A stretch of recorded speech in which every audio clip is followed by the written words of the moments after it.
welcome back to Modern Day Debates. We got a fun one tonight, guys. We are going to be talking about toxic masculinity and if it's a problem. We got Leslie on the affirmative, Andrew on the negative. And typically, the way we do it is going to be 5-10 minute openings, 60-minute dialogue, and then you guys send your super chats over. We'll ask the debaters what their answers are to those. And without further ado, we're just going to get right into it. After reminding you to like, subscribe, and get your tickets to DebateCon 8, come see this gentleman in this box up here. He's one of the headliners. It's going to be really awesome in Dallas in July. So we got tickets in the descriptions. They're going to be posted through the chat. And we appreciate y'all being here. So without further ado, Leslie, go ahead and get started on your opening statement. I will hit the timer as soon as you start talking. Okay. All right, good evening, everyone. So, in response to whether or not toxic masculinity is a problem, the answer may be to simply just embrace the concept of living in a matriarchy. Girls and women must be aggressive, tough, and stoic and seek domination. Just women and not men, because we don't want our men like this. We'll turn a blind eye to the fact that these traits unharnessed will wreak mental and social havoc on men and society as a whole. Suicide rates will climb among women, and there will be an uncanny connection made between their behaviors and the fact that they'll, by large, perpetrate most violent crimes. I think, though, it is just best that we ignore this fact and we'll just let women prioritize dominance and control of people, places, and things by all means necessary. In this matriarch, we can create workplaces dominated by women, where men follow the unwritten rule that women making inappropriate, unwanted, threatening, or better yet, violent advances towards men. They can do this and sometimes dangling promotions as a reward for putting up with it. They'll just have to suck it up and deal with the fact that this is the behavior they should come to expect if they're working in female-dominated spaces. Of course, years later, men may be compelled to create a movement against this. We can call it, I don't know, Me Too, but we'll cross that bridge when it comes to it. Probably we'll do our level best to just trivialize it or downplay it as BS males' rights activism. Only men who submit to their wives are ideal and should be considered good, worthy, and marriageable. Unfortunately, this mentality has not picked up enough steam in the 21st century, so it is our duty, our priority as women, to recruit as many outspoken and fed-up misandrists as possible and start demanding that the authority of women be recognized as the ultimate authority to our lost, wayward modern men. After all, they are lowly inferiors who need our guidance and should be treated as such. Let's start building momentum. Perhaps there is an Andrea Tate out there, maybe an Andrea Wilson, who can take up the cause online and start recruiting girls and boys, but especially girls, to embrace our agenda to instill a matriarchy where misandry is interchangeable with what it means to be a real woman. Obviously, what I just said is satire. I'm not a proponent of anything I just said, but could you imagine trying to normalize such toxic behavior? Well, you can brace yourself because this has already been happening by way of the notorious byproduct of the patriarch called toxic masculinity. So to define masculinity, that's a set of attributes, behaviors, and roles that are culturally associated with men and boys. So traditional masculinity norms, they ask for men to project items like strength, dominance, stoicism, independence, toughness, and being powerful. Toxic, of course, is causing death or serious debilitation, extremely harsh, malicious, or harmful. Put that together, we get toxic masculinity, which there are a lot of definitions online, but I kind of found one that sticks. Toxic masculinity refers to a collective of offensive, harmful beliefs, tendencies, and behaviors rooted in traditional male roles, but taken to an extreme. The simplest way that for me to explain it is basically where masculinity, which generally speaking is actually good, it's basically, as the saying goes, too much of a good thing is a bad thing. So the primary reason that it is a problem is because toxic masculinity is a problem is because it is socially destructive. And I'm going to elaborate on that over several points. First, I'll get into the economic impact. So there's a Manbox study in 2017 published in 2017 across the US, the UK, and Mexico. And it shed a light on not just the snowball effects of toxic masculinity, but the resulting costs. So these outcomes such as like traffic accidents, suicide, depression, violence, bullying, binge drinking. These are all linked to embracing harmful masculine stereotypes. The resulting sum total of economic costs to these three economies estimated at a minimum of $20.9 billion. So that's just money figures to keep in mind. I'm going to get into a slew of societal impacts, starting with number one. It puts women in a box. That's intended to keep us inferior. Men are supposed to be active, assertive, aggressive, tough, daring, and dominant. However, toxic masculinity does not recognize that women too can embody these traits, since women are meant to be subjugated under this construct, and instead labels these kind of women like problematic or the dreaded modern woman. I'll go as far as to mention that the National Center of Biotechnology Information actually published a study that linked toxic masculinity with the beliefs that of the inferior woman, and includes eschewing or devaluing anything that is considered feminine. So in essence, the first problem with toxic masculinity, Got it puts 5 women minutes in a left. box intended to keep them inferior, and further maintains a position that women are inferior by teaching men to devalue what is seen as feminine traits like emotional vulnerability, compassion, or empathy. Societal impact number two, life and satisfaction and health outcomes. There's a researchers from Boston College. They looked at for 59 countries, and they measured what's called precarious manhood beliefs, abbreviated as PMB, which is basically the acts of having to constantly prove manhood to maintain social standing. And they looked at regions and countries and beliefs where they're deeply embedded in respective cultures. So countries in Latin America, the Middle East and North African countries, Sub-Saharan Africa, East Asian countries, and even countries in Eastern and Central Europe. And they found that these countries that had high instances of precarious manhood beliefs and gender equality, they had lower rates of national happiness. On the flip side, Nordic countries like Denmark, Finland, and Sweden, these societies actually reported having a higher level of satisfaction and better overall outcomes of men. And these, of course, are societies that focus on gender equality. Societal impact number three, which is often discussed when talking about the effects of toxic masculinity, is a male suicide rate. Globally, men are twice as likely to die by suicide, and this has been linked to elements such as emotional suppression, refusal to seek help for mental issues, because of course, as a toxic masculinity mandate states, it is that kind of stuff suggests weakness. Societal impact number five, bullying. Instances of masculinity are linked to either young boys who either reported being bullies or being victims of bullies, whether online or physical. Societal impact number four, crime and violence. If men are not inherently violent, why do they engage in significantly more violence and crimes than women? There's actually a report, Masculine Norms and Violence, making the connection that was reported in 2017 that literally connects male propensity to commit violence and criminal activity and connected with toxic masculinity. So to quote from the report, when men believe they are not or not perceived to be masculine enough, they may also use intimate partner violence as a way to compensate or conform with gendered expectations, to overcompensate or conform with gendered expectations. Research points to how violence linked with masculinity as a gender identity, and it links to how they're perceived that they have to engage in violent crime to be recognized as a real man. Or in some cases, they willingly choose to participate in destructive, violent, or criminal behavior for the same reasons.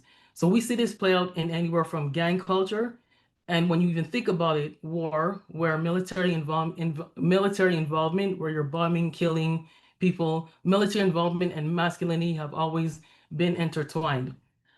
Finally, societal impact number five, my favorite, the manosphere. This is where misogyny is conflated with masculinity. Got a minute, 30 seconds left. I repeat, misogyny is conflated with masculinity. This is sowing division. It disseminates hateful narratives and hostile attitudes about women. It touts women as being inferior, so owe men their submission. It's still kind of early to be collecting substantial data on the effects of the manosphere on society, but the United Nations Women notes that young men that are heavily engaged with like manosphere influencers, they have poor mental health, outcomes. So when you look at alarming outcomes and economic impact, proven connection to criminal activity, negative health outcomes, male suicide rates and crime and violence, and the destructive manosphere, I'm at a loss as how Andrew or anyone else cannot see how toxic masculinity is a problem. All right, y'all done? Okay, Andrew, go ahead and I will start the time whenever you start talking. Yeah, thanks for coming out for this debate. I appreciate it. I took a bunch of notes as I went. So in conjunction with my opening statement, I'm going to respond to some of what you said as part of my opening statement. When progressives talk about toxic masculinity, they enjoy bringing up figures like Andrew Tate. I predicted that she would bring him up, and of course she did. And Myron Gaines and others like this in order to demonstrate that when masculinity moves into the harmful territory, that's when it becomes toxic, and toxic is bad. The negation, of course, is that the very things they reduce to masculine or feminine make very little sense. In fact, these people usually believe men can be women. That's how confused they are about the basic concepts of masculine and feminine. If you are a man and you hyper focus on success and you don't give a shit about the elimination of all obstacles in your path, including the bitching of women, you're probably going to get all the material things that you want. And that's basically true. The most successful men in America seem to show huge signs of supposed toxic masculinity, and they seem to be doing great. Elon Musk views women as basically just carriers for his seed and high-class prostitutes. He buys beautiful women's wombs, he fucks their brains out, and then they have his babies, and he doesn't give a shit. He just keeps on going every day with a whole flock of children all over the place, and he can just pay endless child support. It means nothing to him. Andrew Tate views male competition as the default and claims lazy and worthless do-nothing men are going to live an unfulfilled life, and men like him are essentially going to devour them. And he's basically correct about that too. Sean Connery says sometimes you got to smack a bitch, and women swoon. Luigi Maggioni, a very famous assassin, has daily letters from women who want him to impregnate them. In fact, show me a toxically masculine guy who isn't rolling in pussy and money. Show them to. Where are all of these men who are toxically masculine and showing it out in public, who don't seem to be banging hot women and have tons of cash? Where the fuck are they? Because I see a lot of women bitching a ton while also seeing them screwing this same class of man over and over and over again. It's always women and progressive men pointing out toxic masculinity, and yet in dating apps and market research over and over, women state their attraction is to the, quote, toxically masculine men. I'll give you an example of how this actually works. Let's pretend that we have Ted the accountant, and Ted's a swell fella. He's moderately handsome, and he's in decent shape, and he's super nice to everybody. Doesn't show any signs of toxic masculinity. Ted's a pinnacle of his community. Now let's compare him to Conan the Barbarian, whose opening line when asked what is best in life, Conan said, to crush your enemies, see them driven before you, and hear the lamentation of their women. Now that's a pretty toxically masculine thing to say. But who do you think the woman's more likely to go home with? Ted, the nice, sweet accountant? Or Conan the Barbarian, who comes home and bends her over while he still has fresh blood from his enemies in his hair and beard? My guess is that most of them are going to be going home with Conan. I think they would opt every time for Mr. Toxic Masculinity. And I think women just like to cope. Now, you can appeal to my morality and you can say, that's not how a person should live their life. And yeah, I would agree. It's not. But the shit I believe is even more toxically masculine than that. It's even worse. I mean, God's a man from my view. He incarnated as a man. Church is a patriarchy. Men are the heads of households. Men have ultimate authority in society. Women shouldn't be involved in church authority or be pastors or priests. And so even if I devastate a red pillar or somebody like this on their material-based and hollow worldview, I'm still appealing to an even more toxically masculine worldview. In the end, though, how can you say we need less of it when the toxically masculine men Christian or not, seem to get all the cash, fame, and women they want. And the empathy first, dipshits don't seem to get nothing. So, what is the appeal here exactly from the egalitarian, agnostic, or atheistic lens?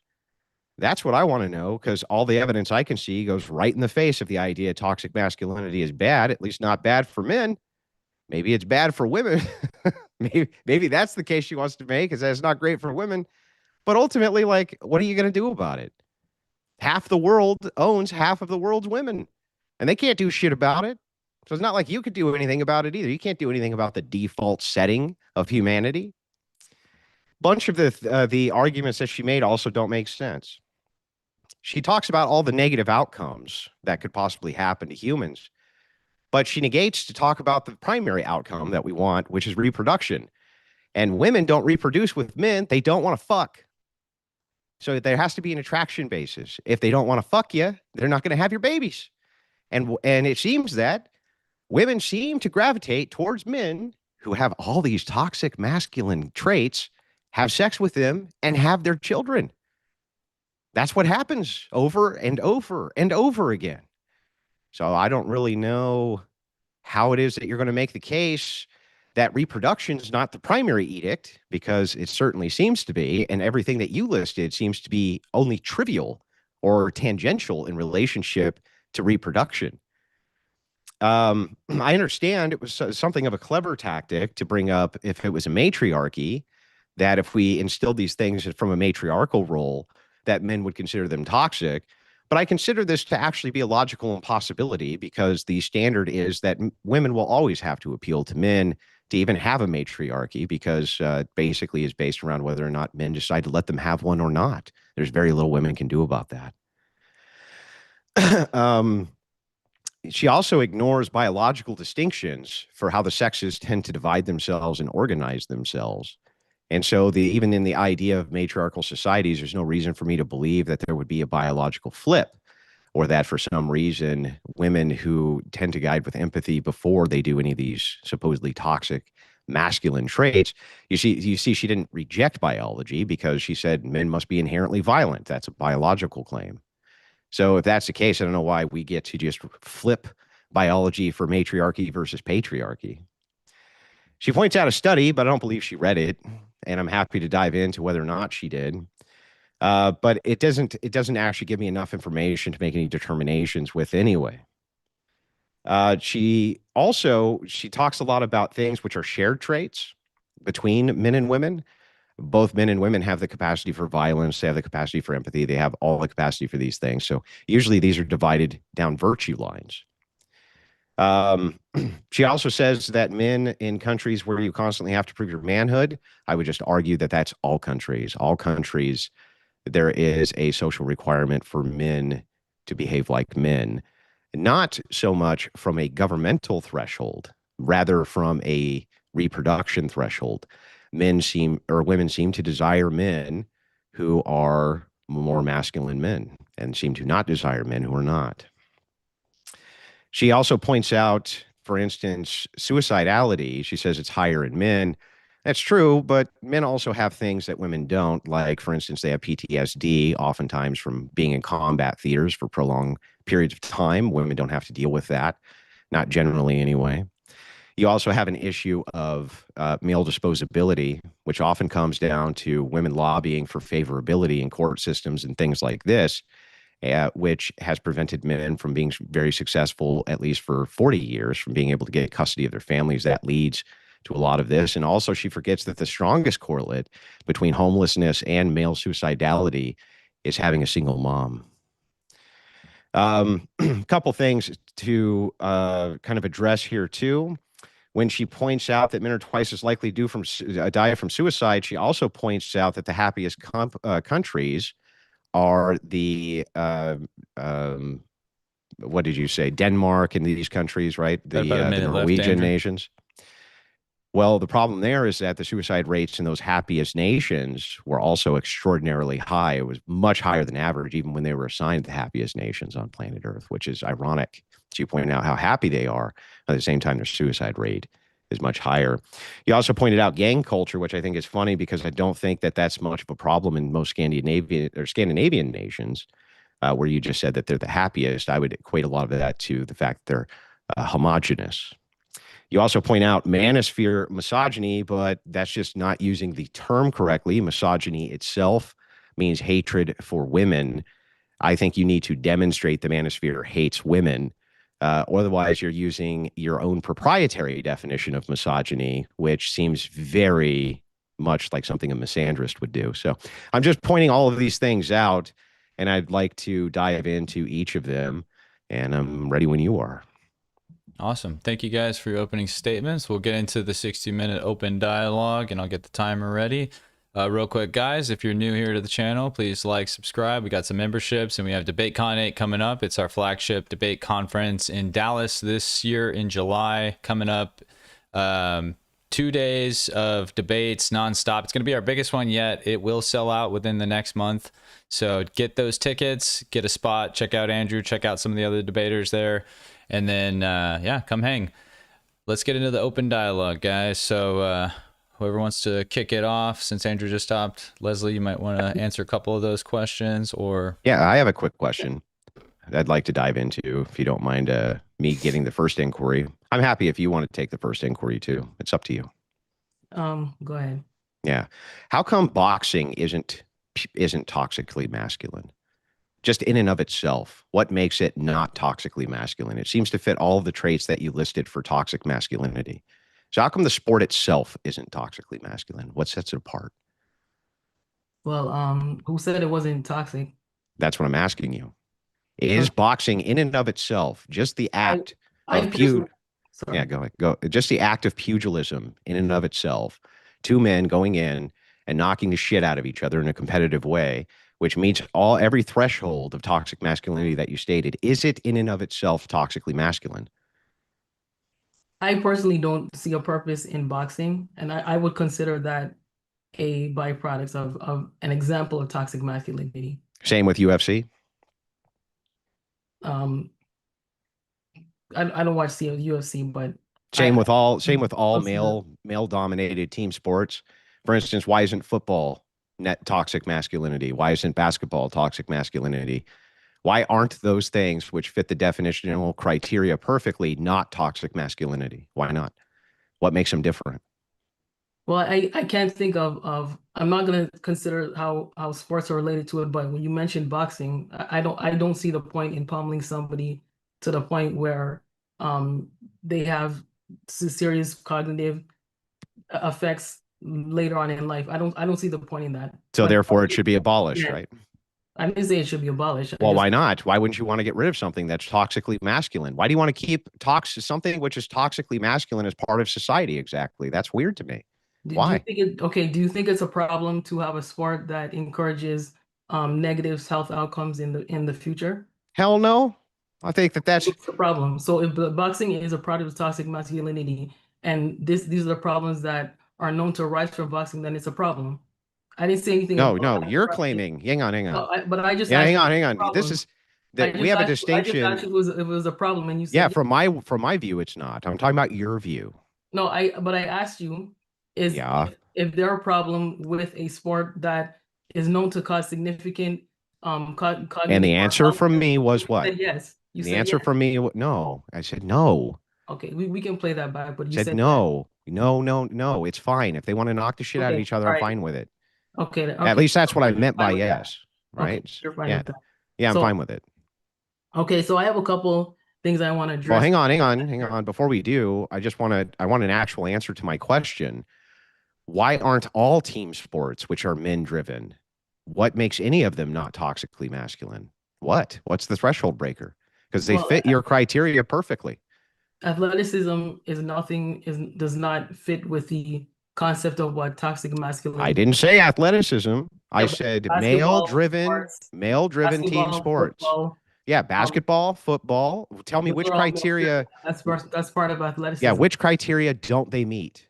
Football and basketball for toxic masculinity. What criteria are they not meeting? I didn't say that they met a criteria, so I don't. I'm asking you what criteria aren't they meeting? Well, what's the point in the question?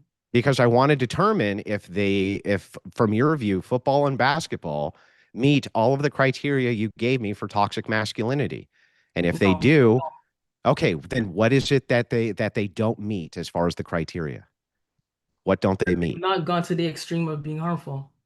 What is it? No, of course they are. They do the same exact thing boxing does. They beat up your body. They cause brain damage, especially football. Basketball causes brain damage. Oh, I've of never heard course. Yeah. that. It causes stress Yeah, on I the never heard body. It causes limb damage. It causes all sorts of damage to the body. You think that professional athletes who go in there and they're running practices like this for hours and hours and hours at a time aren't damaging their body and long-term health? That's insane. Of course they are.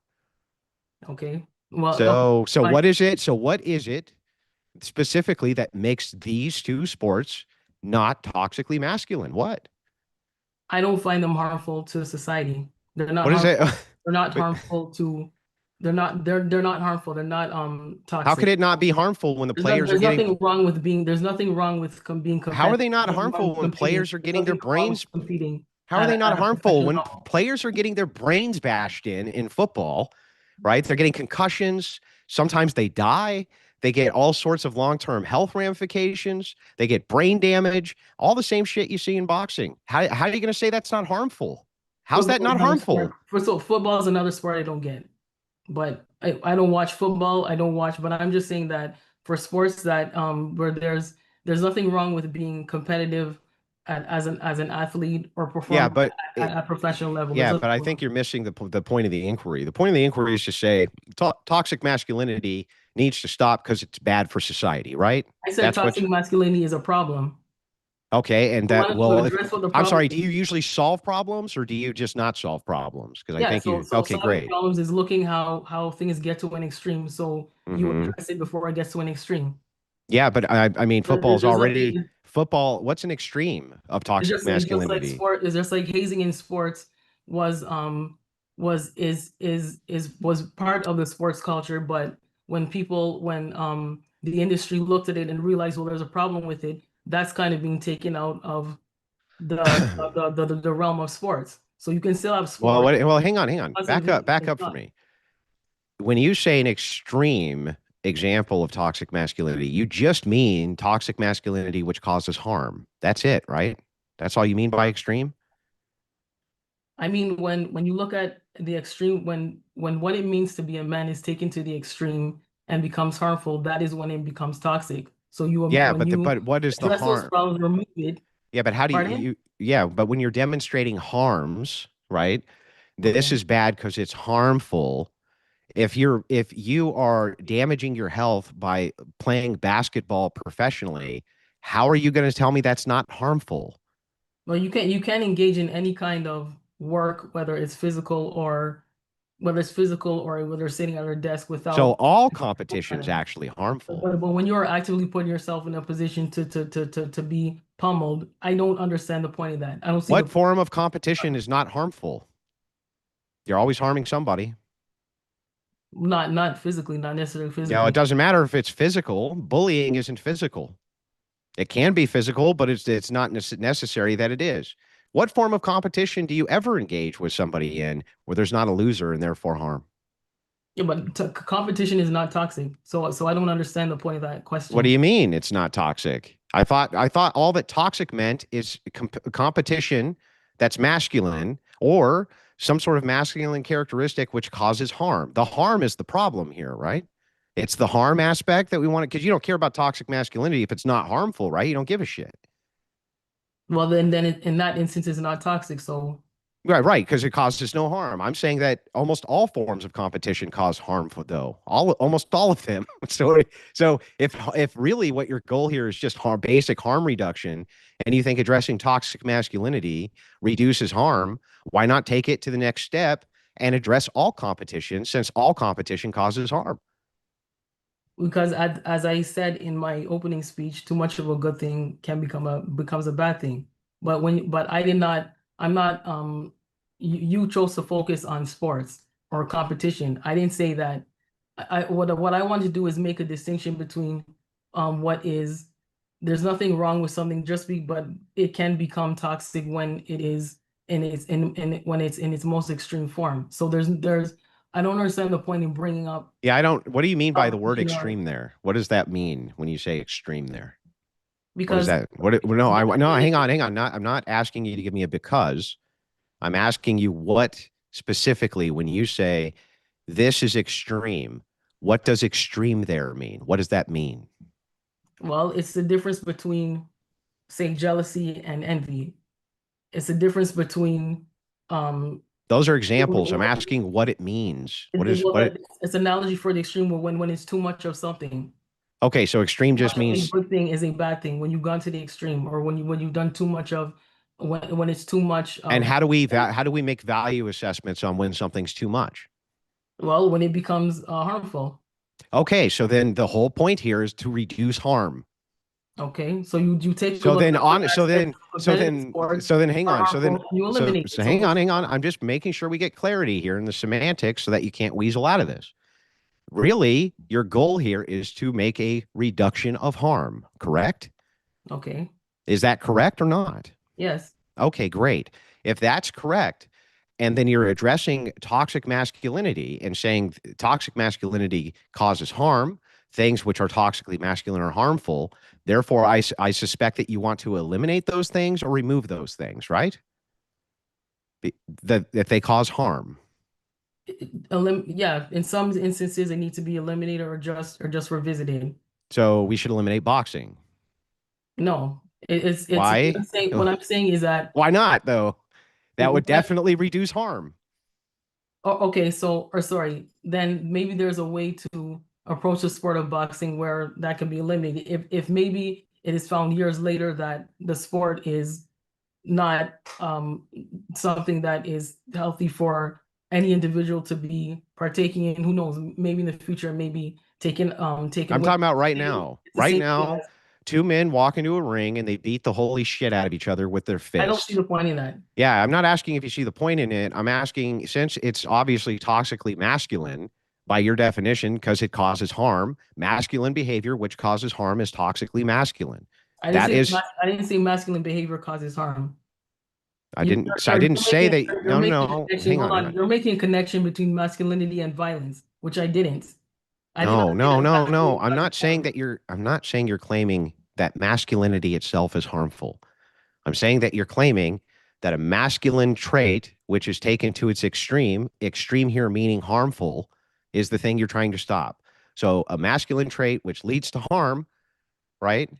That thing you want to stop that thing, correct? I don't. It's hard for me to say I want to stop it because there's more that goes into it. But at the end of the day, I Well, I think don't boxing is a product of then now I toxic don't understand the masculinity. position. So honestly, I don't actually understand the position. I asked you specifically.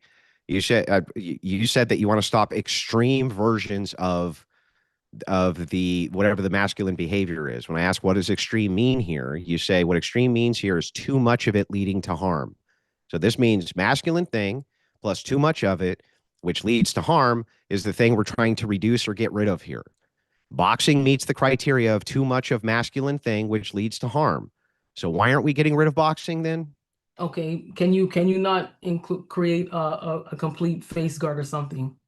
Can you still not You're still going to get harmed. participate? You're still going to get Can harmed. you still not Getting participate punched in in the the sport of face is harmful. if you were to create a mask that covers your entire face, can you still not participate in the sport of boxing? It's the same as No, no, no, you hockey. can't. It's the No. same thing. It's the same thing as hockey. Once upon a time, they didn't have face guards. And When you they know what? At realized the it's not a and good what's a idea prime that sound edict? pucks flying at your face, Yeah, they yeah, said, you know yeah. what? Let's make a safety. Let's look at safety and create a face guard for hockey. So that changed it. So it is safer to play hockey, but you can still play in a highly Yeah. competitive arena of hockey. Yeah, but in hockey, one of the things that they do is take their face masks off and kick the shit out of each other, and it's completely legitimate to do in the game because it's part of the rules of the game. And when you're talking about boxing, the thing that makes boxing interesting and the reason why men want to compete in it is specifically because they're not wearing face masks and they want to punch each other's faces in the most professional way possible to win lots of money and compete with each other. Why is and even if it was to be the case that you came in as mother nanny to tell men this isn't very good for you, put your face mask on, and they put face masks on, you're still getting hit in a mask. It's still going to snap your head and this and that. It's still going to cause harm. So we should just get rid of it, right? No, you can just find a way to address it. Okay, That's what's my the way that you would address boxing where it 100% would cause no harm? I don't know. I'm not a boxer. You don't know. I don't know. So when I research the sport of boxing, then I can let you know. But I'm not a boxer. I don't participate in that sport, so I'm not the one to be asking that. You'd have to speak to an athlete in that realm. Okay, well then let's move on to we'll move on to something else then. How about I have yeah. I have Okay, go ahead. I'll let you do an inquiry, fine. So you said that when you mentioned examples of how toxic masculine men are actually the ones that women go after. You mentioned Elon Musk. Yep. He's that's like 14 different children, different mothers or whatever. So then it's fine to create a broken home then. Because it's funny that you also said that one of the problems of that that speaks to the suicide rate in men, you were quick to say single mothers, which Yeah. is a broken home. So can you There's tell me there's no contradiction there. So, okay, so it's fine if Elon Musk is a toxic masculine That's creating, hang on, wait a second. but Do you it's know not. the distinction between it? Do you know the distinction between a descriptive and prescriptive claim? Explain that.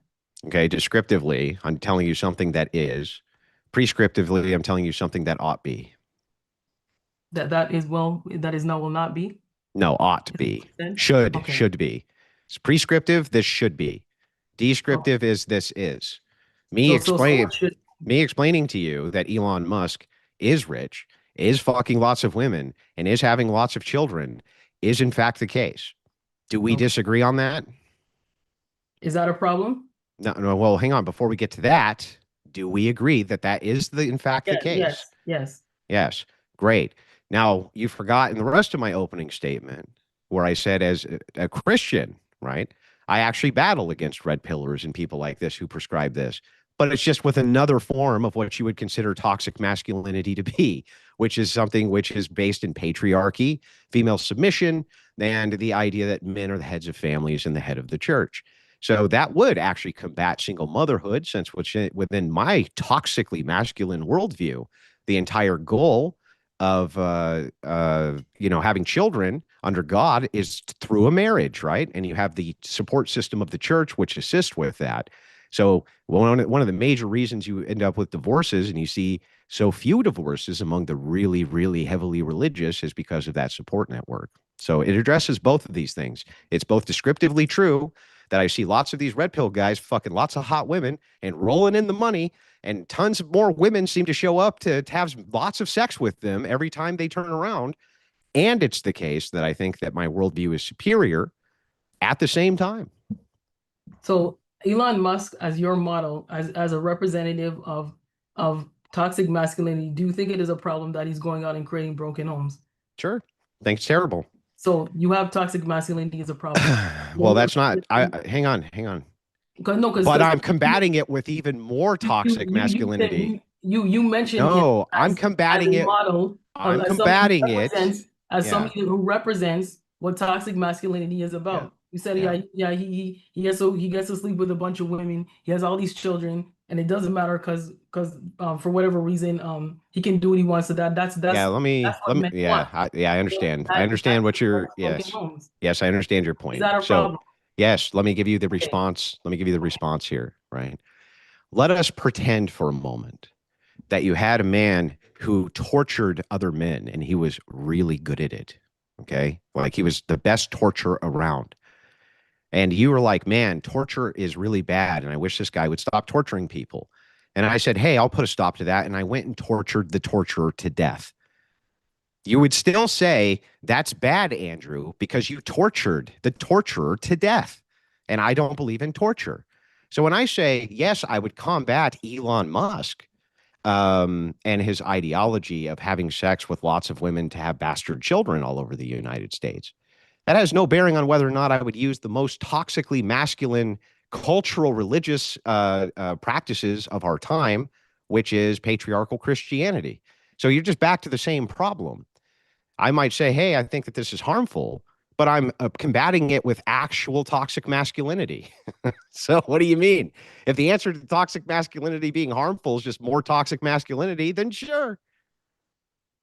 So basically we agree that toxic masculinity is a problem. No, it seems to be a solution, actually. Yeah, how could it be a solution if you are you're admitting yourself that who you consider to be a model of the toxic masculine man that men want, he's a problem. What he's contributing to No, what I'm admitting to is that we need a much more for toxically Elon Musk. masculine system to We need more combat Elon this Musk. toxic masculine system. It's not even a good enough toxically masculine system. Okay, It needs to be more toxically masculine, way more. There's not enough of that. He's only going partway into toxic masculinity. I'm talking about full on church submission. Fuck this half measure shit. Elon Musk is like, I'm half egalitarian. I actually respect these women. This is fine. From my view, I'm like, these fucking women are prostitutes who are basically selling their womb for $1 million to a millionaire. Right. So I'm like, more of this toxic masculinity is what is necessary to save us from these half measures of toxic masculinity. so these women that you call prostitutes that are engaging with men like Elon Musk, you Well, said hang on. Well, hang on. Hang on. hold I just on. want to make sure we get the semantics right. When Okay, I say prostitute, I'm specifically saying these women are selling a sexual service to Elon Musk in exchange for money and material gain. Do you agree that that's true? That they're doing that? sure, Then they're prostitutes. sure. Yeah. Did you not list material gain as one of the benefits of toxic men? Sure. It can be a benefit to some men. Okay, so it's not a benefit for women. It can be a benefit for women too. So is it a problem? So is it a problem or is it not? It's not a problem. To material gain in and of itself wouldn't be a problem. Okay. Materialism, from my view, would be a problem, which means that solely you are pursuing something for the purpose of material gain and only material gain. I would consider that problematic, but not very toxically masculine. Usually the toxically masculine are doing the things they're doing for some higher purpose than just for the purpose of owning something. There's some other purpose behind it. Oh, and what higher purpose do these highly competitive toxic masculine are they usually looking for? Things like status, things like respect, stuff like this. Things which you would consider to be immaterial concepts, not material concepts. But materialism can be part of those concepts. Like, for instance, if you wanted to have status, I think that if you had 14 really, really hot chicks who followed you around everywhere half naked, that could be conflated with some sort of status symbol. All right. So is that a problem? Well, from my view, I would consider that to be immoral, but not toxic masculinity. It's a half measure of toxic masculinity. It's still giving way too much. What it's doing is it's giving way too much egalitarianism to women. It's still settling women in some sort of equal phase. And I don't consider that toxic masculinity. I consider that more egalitarianism. We need toxic masculinity to fix that sort of fucking degeneracy. That's what I think. Okay, so the degeneracy, I just want to be clear, the degeneracy that toxic masculinity is supposed to fix is what, in your words? It would be things like massive sexual promiscuity, going after materialism just for the sake of materialism, the idea of having no kind of moral barometer whatsoever, the idea of egalitarianism, that men and women are interchangeable widgets. These would be the things that toxic masculinity would be fixing, yes. Even though male promiscuity is part of toxic masculine? That's not that was nowhere in your definition. So that's not in my, well, I had to pick one of several definitions, but well, next time you better pick one that includes the thing that you're making the claim about, huh? If you look at definitions, any kind of definition online, promiscuity in males or the ability to attract female attention, even when you refer to a couple examples of if you have several women on your arm and that constitutes status, that is all linked to promiscuity among men. So why is that not a problem? You just said that that toxic masculinity is supposed to fix the issue of promiscuity, but now all of a sudden it's fine if promiscuity is good with men. So I'm a bit. I don't have any idea how you even came to this conclusion. So no, you said so that here's my position. I'll make the position clear. Hold on, let me just, Okay, go ahead. because you said you weren't clear, so I'll make it clear. Okay. You were saying that one of the examples you use about toxic masculine men who are I didn't call them toxic men. One of these ways that these men can achieve status is with they'll have a bunch of women on their arm. Maybe I was wrong in not choosing one of a million definitions. I think I figured out the disconnect here, actually.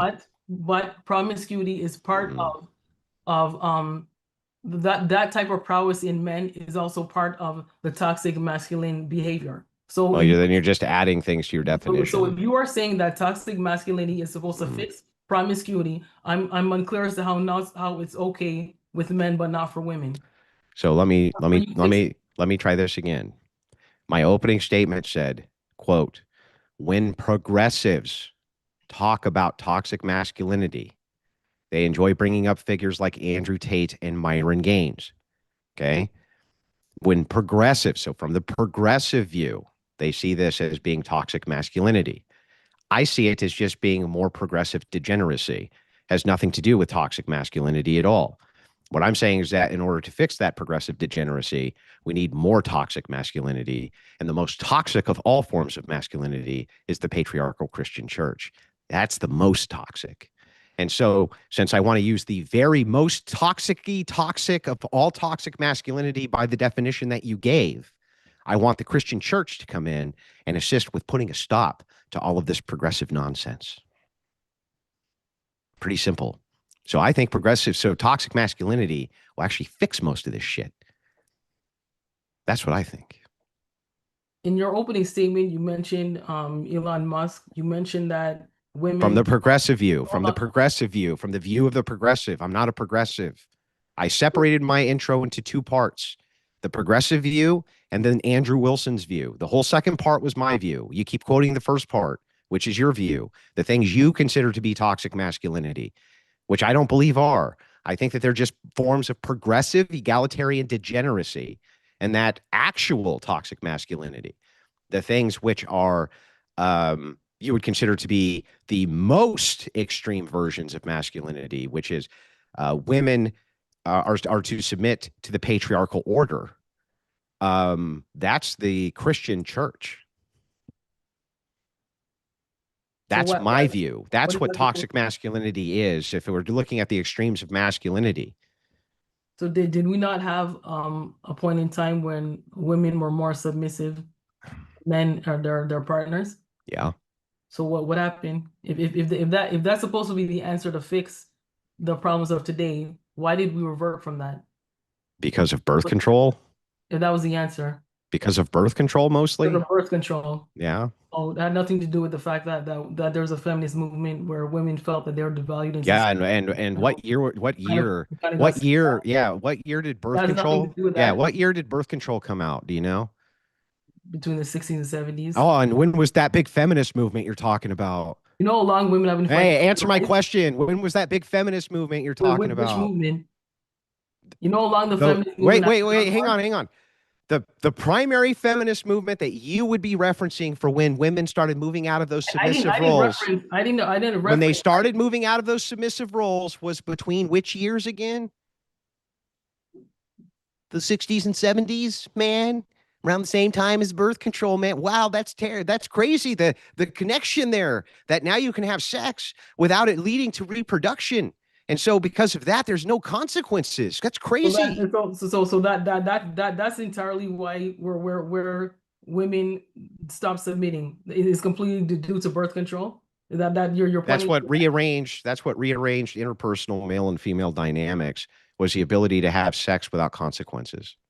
No, I think the women's movement has... This isn't think. There's no think about this. This is well-established data. But I'm telling you what I know. The women's movement has been going on for much longer than the 60s and 70s. Yeah, but I'm talking about the primary... Hold on. There was an iconic speech by Sir Junior Truth, Ain't I a Woman? Yeah. And it was at a women's rights convention. That was in the 1860s. Yeah. Yeah. So Feminism has been this around. this is how long women have been fighting Mhm. for their rights. We're not talking That about women. you get to a point where now you have instituted a movement. Woman, bring me another cup of Hold coffee. on, where you now instituted a movement where now it's beginning to gain steam, and then Mhm. finally you have the benefits of that. But to say that birth control is the only reason for the feminist movement, I didn't say it was the only one. I'm giving. Leslie, you guys are doing great going back and forth. I just want to see if I could maybe get you to connect that back to the prompt of, is toxic masculinity a problem? Kind of going towards more of a argument for feminists there instead of away from arguing against, Okay, sure. I'm sure maybe it would have got there. I just want to maybe see if we could arc back. Okay, so I'm just going through my notes of some of his points on the kind of men that women tend to go for. Yeah. Um, Is that more masculine or more feminine men, by the way? Like, would you say that the men you go for are more masculine or more feminine? Why do I have a feeling that you go for more masculine men? Why do I have this feeling that you go for more masculine men? You do? I am stunned. Yeah. I am shocked. I am just, I can't believe it. How could it be possible that you, the arbiter who thinks toxic masculinity is bad, goes for more masculine men? I am just. No, ask me how long a toxic masculine man is going to last with me. Because I've said before, because I think what you want to do is to have me conflate masculinity with toxic masculinity, and I don't. Okay. Okay. So these masculine men that men are inherently violent. I didn't even say that. But well, let's find out. Okay, hang on. Let's investigate this view. Let's see if it's actually true. These men that you're attracted to they're very masculine. They're not very competitive though, are they? It depends what. Well, they're pretty competitive men if they're masculine, aren't they? Pretty competitive guys. Probably. Like, yeah, probably pretty competitive. Let's see. I'm guessing that a lot of them take great care with their body. They like go to the gym, and they probably have gym bros that they go with just to kind of make sure that they are in good shape because they want to keep their attractiveness level up. And they probably have some kind of like standard for when you go out. They probably want you to look good because it helps them out with their status, right? Not you, of course. That's not what's masculine, right? You have a different standard. Or isn't it the case that probably that's exactly what happens? You get together with highly competitive men, right? They do all sorts of interpersonal competition. They probably themselves play sports. They probably themselves go to the gym. They probably themselves do all of these things to keep themselves in shape. And they probably like it when you look good, right? Okay, probably and probably not. Not necessarily fixated on the gym. Maybe not fixated on the gym. Got it. Not they don't have to be highly competitive. No. I'm not saying they have to be. I think you have. I'm not asking. I'm not. Hang on. I'm not asking about if they have to be from your view. I'm asking about is the type of men that you select for, generally speaking, that kind of. Oh, really? Not necessarily. So if I ask you, you go back to your last 5 relationships, right? Is it the case that these men were taller than you? Taller than me, it can be a little bit. But wait, no. I'm not asking if it's okay if they're shorter than you. I'm asking the last 5 relationships. I'm just hang on. Just humor me here. The last 5 men that you've been in a relationship with, is it the case that they were taller than you? That had nothing to do with it. I'm asking. Can you answer my question? Yeah, well, you're asking me if. Can you answer? Could you just answer the question? Just humor me. If you're gonna say that has to do with attraction or just humor me, please. Just humor me. Is it the case that the last 5 men you've been with have been taller than you? A little, okay. Yes, they have. Okay, so the answer is yes. Is it the case that the last 5 men that you've been with make more money than you? Yeah. Yeah. And is it the case that the last 5 men that you've been with make that money through some form of competition with each other?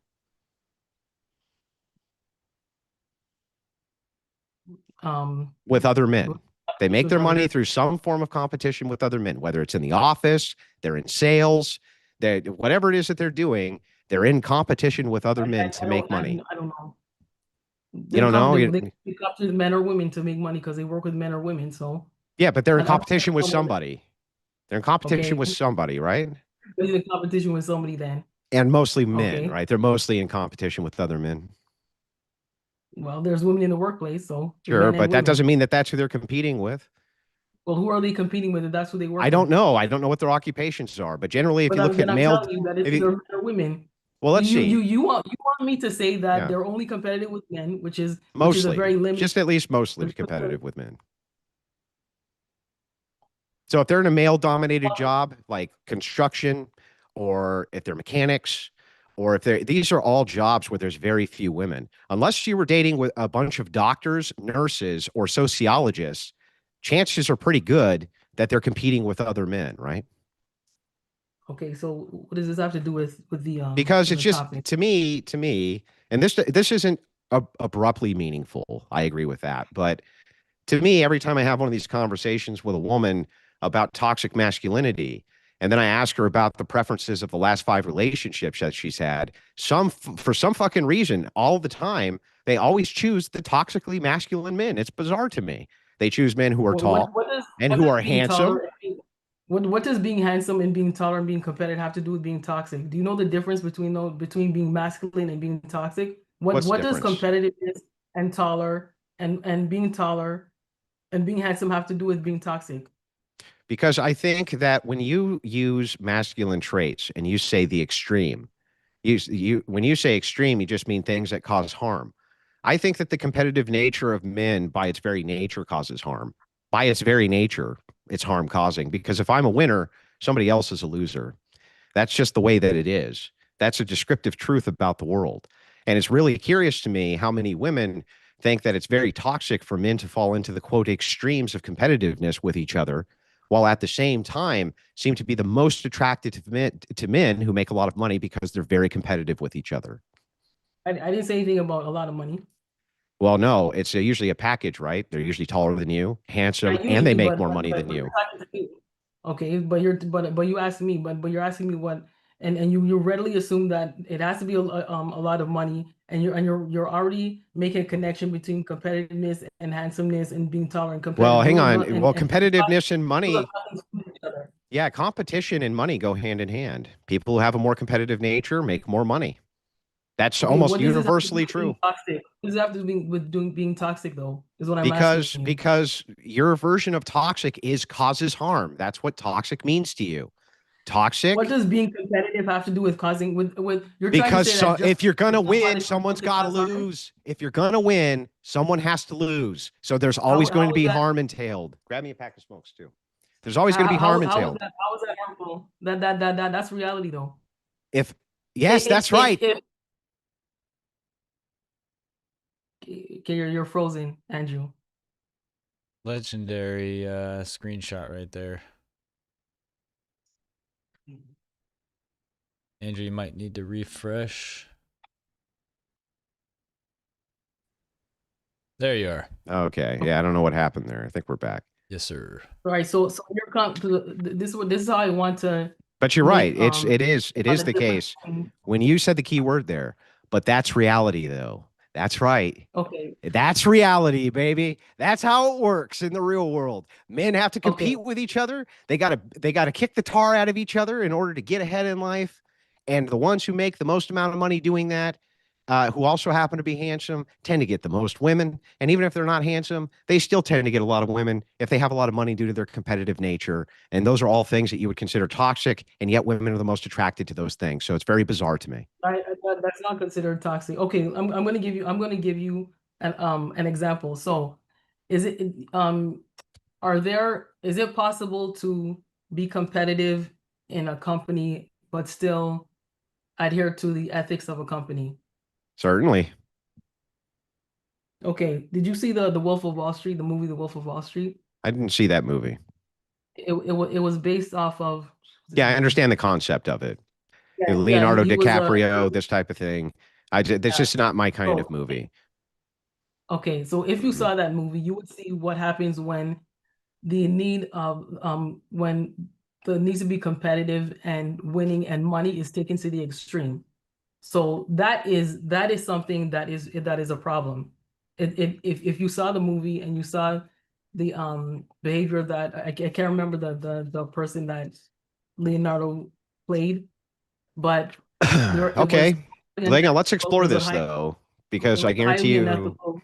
I guarantee Is it's just going to reduce Jordan back to my Belfort. view. Jordan Look, Belfort. I'll show you. Let me show you Jordan something. Okay, hold on. It's Okay. Jordan Belfort. So it was a Okay. highly unethical work environment. It turned into greed where there was insider trading. The FBI got involved. He was involved with illegal the way he was handling his money became illegal. Eventually he did some prison time, then he Yeah, had I got to it. I got it. but this is the example of a person who is competitive in the right way, but is adhering to company ethics versus not someone who has zero concept of ethics, integrity, and takes the concept of being competitive to an extreme. One is problematic, and one is not. So that's what I'm trying to tell you. Just because you are competitive or handsome or taller, I'm still trying to figure out what that has to do with being toxic and what that has to do with being a toxic masculine. Let me As help you out as I stated because before, your example of toxic is just that things don't work out, and so therefore it's bad. So let's pretend I for said I didn't say that. yeah, well, you did. I'll show you how. Let's assume for a Okay. second that the Leonardo DiCaprio character, everything worked out for him. He did all the bad shit, but just like things really worked out really well for him. Is that then toxic masculinity?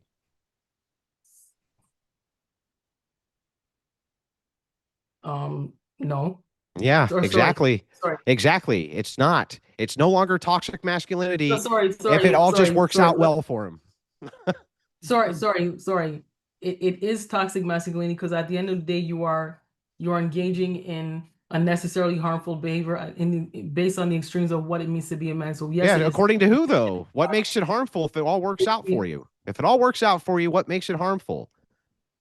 If you What? get away with crime, is that harmful? Well, what crime? Let's just say there's no, hang on. Let's say there's no, There's called crimes all over the places. yeah. Okay. Here, hang on, If hang you on, get hang on. away with a crime, does Just that mean calm it's down, lady. okay? Calm down for 2 seconds. Just follow along with the inquiry.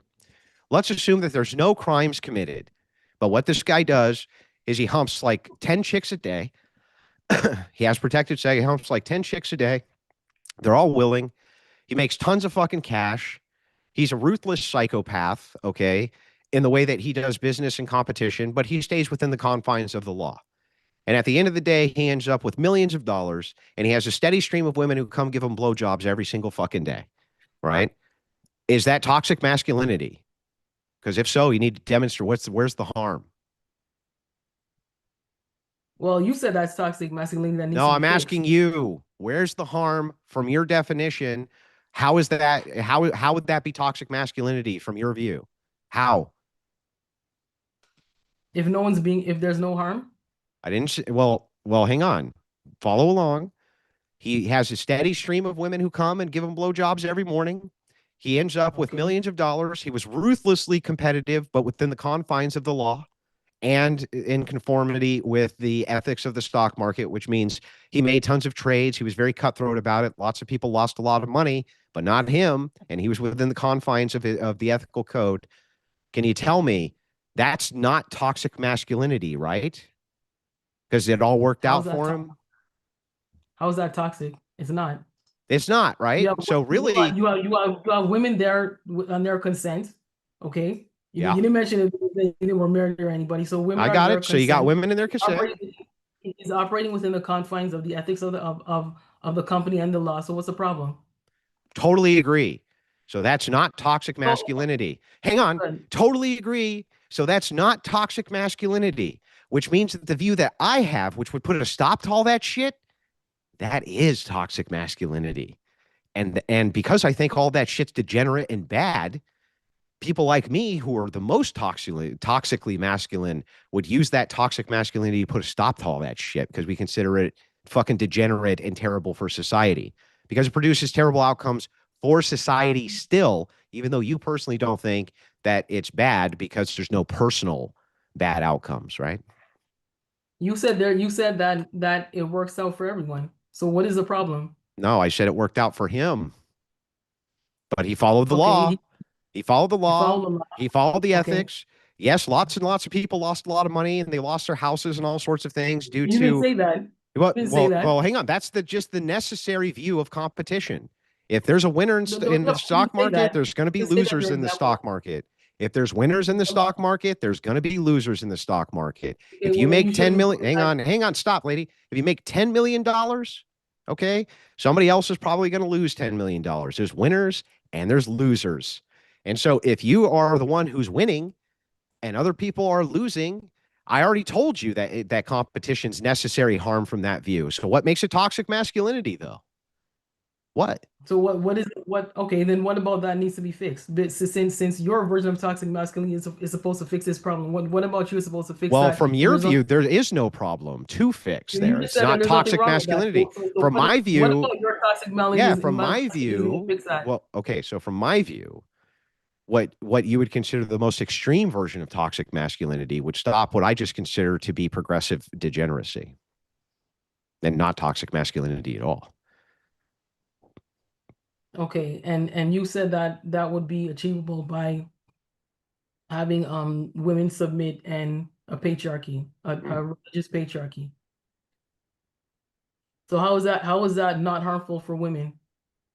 Or do women not matter? Well, no, I think that I think that the more harmful position for women is robbing them of their fertile years in the workplace. I think that that's the much more harmful position for women, and it's the more harmful position for society because for any of these things to be possible, reproduction is necessary. It's a necessity. Humanity must continue, and so if you want to have replacement rate births, then yeah, the best thing you can do for men and women is focus on women moving towards their reproductive years being used for reproduction instead of work. So no, that's not going to be harmful to women. It's going to be both helpful to women and to men. All right, What does it guys, have to do with sorry to submission? interrupt, Leslie. We got about 15 minutes left in the open dialogue. I just want to see if you guys want to hit on any other points before I give you guys a chance to do some closings.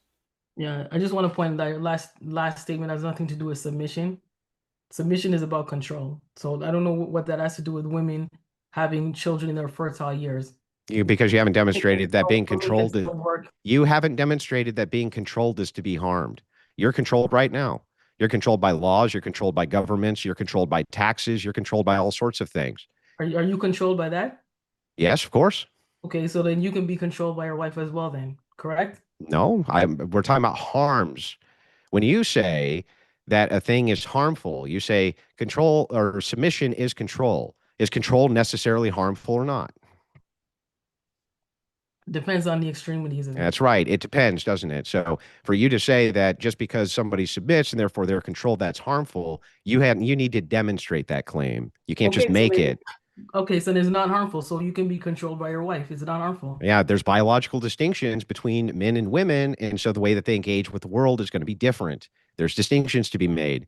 If I have the expectation, for instance, to get up at night and confront the bad guy who might break into the house, and she doesn't. So there needs to be a certain exercising of control over where I need her to be when that happens. There needs to be a certain exercising of control if there's the expectation that I'm the protector. Then there has to be an expectation of control. Otherwise, you end up with privilege. So a woman's already a protector though. So what? How is a woman a protector of what? oh, What are they protecting? I think if a man or anybody tried to get between your wife and your child, you want to know what would happen? But your wife is a protector, correct? Or is she not? What would happen if me or someone else tried to get between your wife and your child? What do you think would happen? What do you mean? Do I think my wife would do something physical about it? Something. Was she doing? Sure, but that Okay. so Is your wife responsible for raising your children? Lord have mercy. Yeah, I'll address each one of these. In fact, I'll go through this whole thing with you. Hold on a minute. Just answer the question. Is your I'm wife going to give you yes or no. children? Hang on, stop. I'm going to give you yes or no's to each of these just to demonstrate how absurd this line is when I fold it back on you. So here we go. Yeah, I'm sure my wife would get really mad and do something about it if somebody came between me and my kid. Next one. Next question. Okay.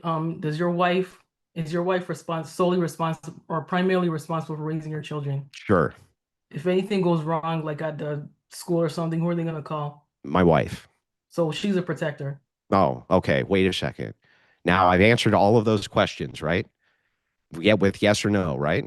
You agree that I did that. So I want you to How do was she this. not a protector Hang and on. not Hang on. So I anything? want you to do the same thing for me. Okay. Okay. Okay. Got it. All right. Man breaks in at night. Who's going to confront man at night? Me or the wife? More than likely you would. Okay. More than likely I would. If Yeah. there's a serious crisis, who is going to probably be the one who's acting in that crisis for the protection of the entirety of the household, me or my wife?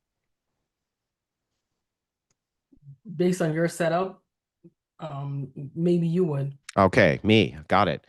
If it was the case that there was an issue which was going on at school with a male child that I had, which was the dominion of bullying, who do you think would be more likely to express how to deal with that bullying situation to the male child, me or my wife?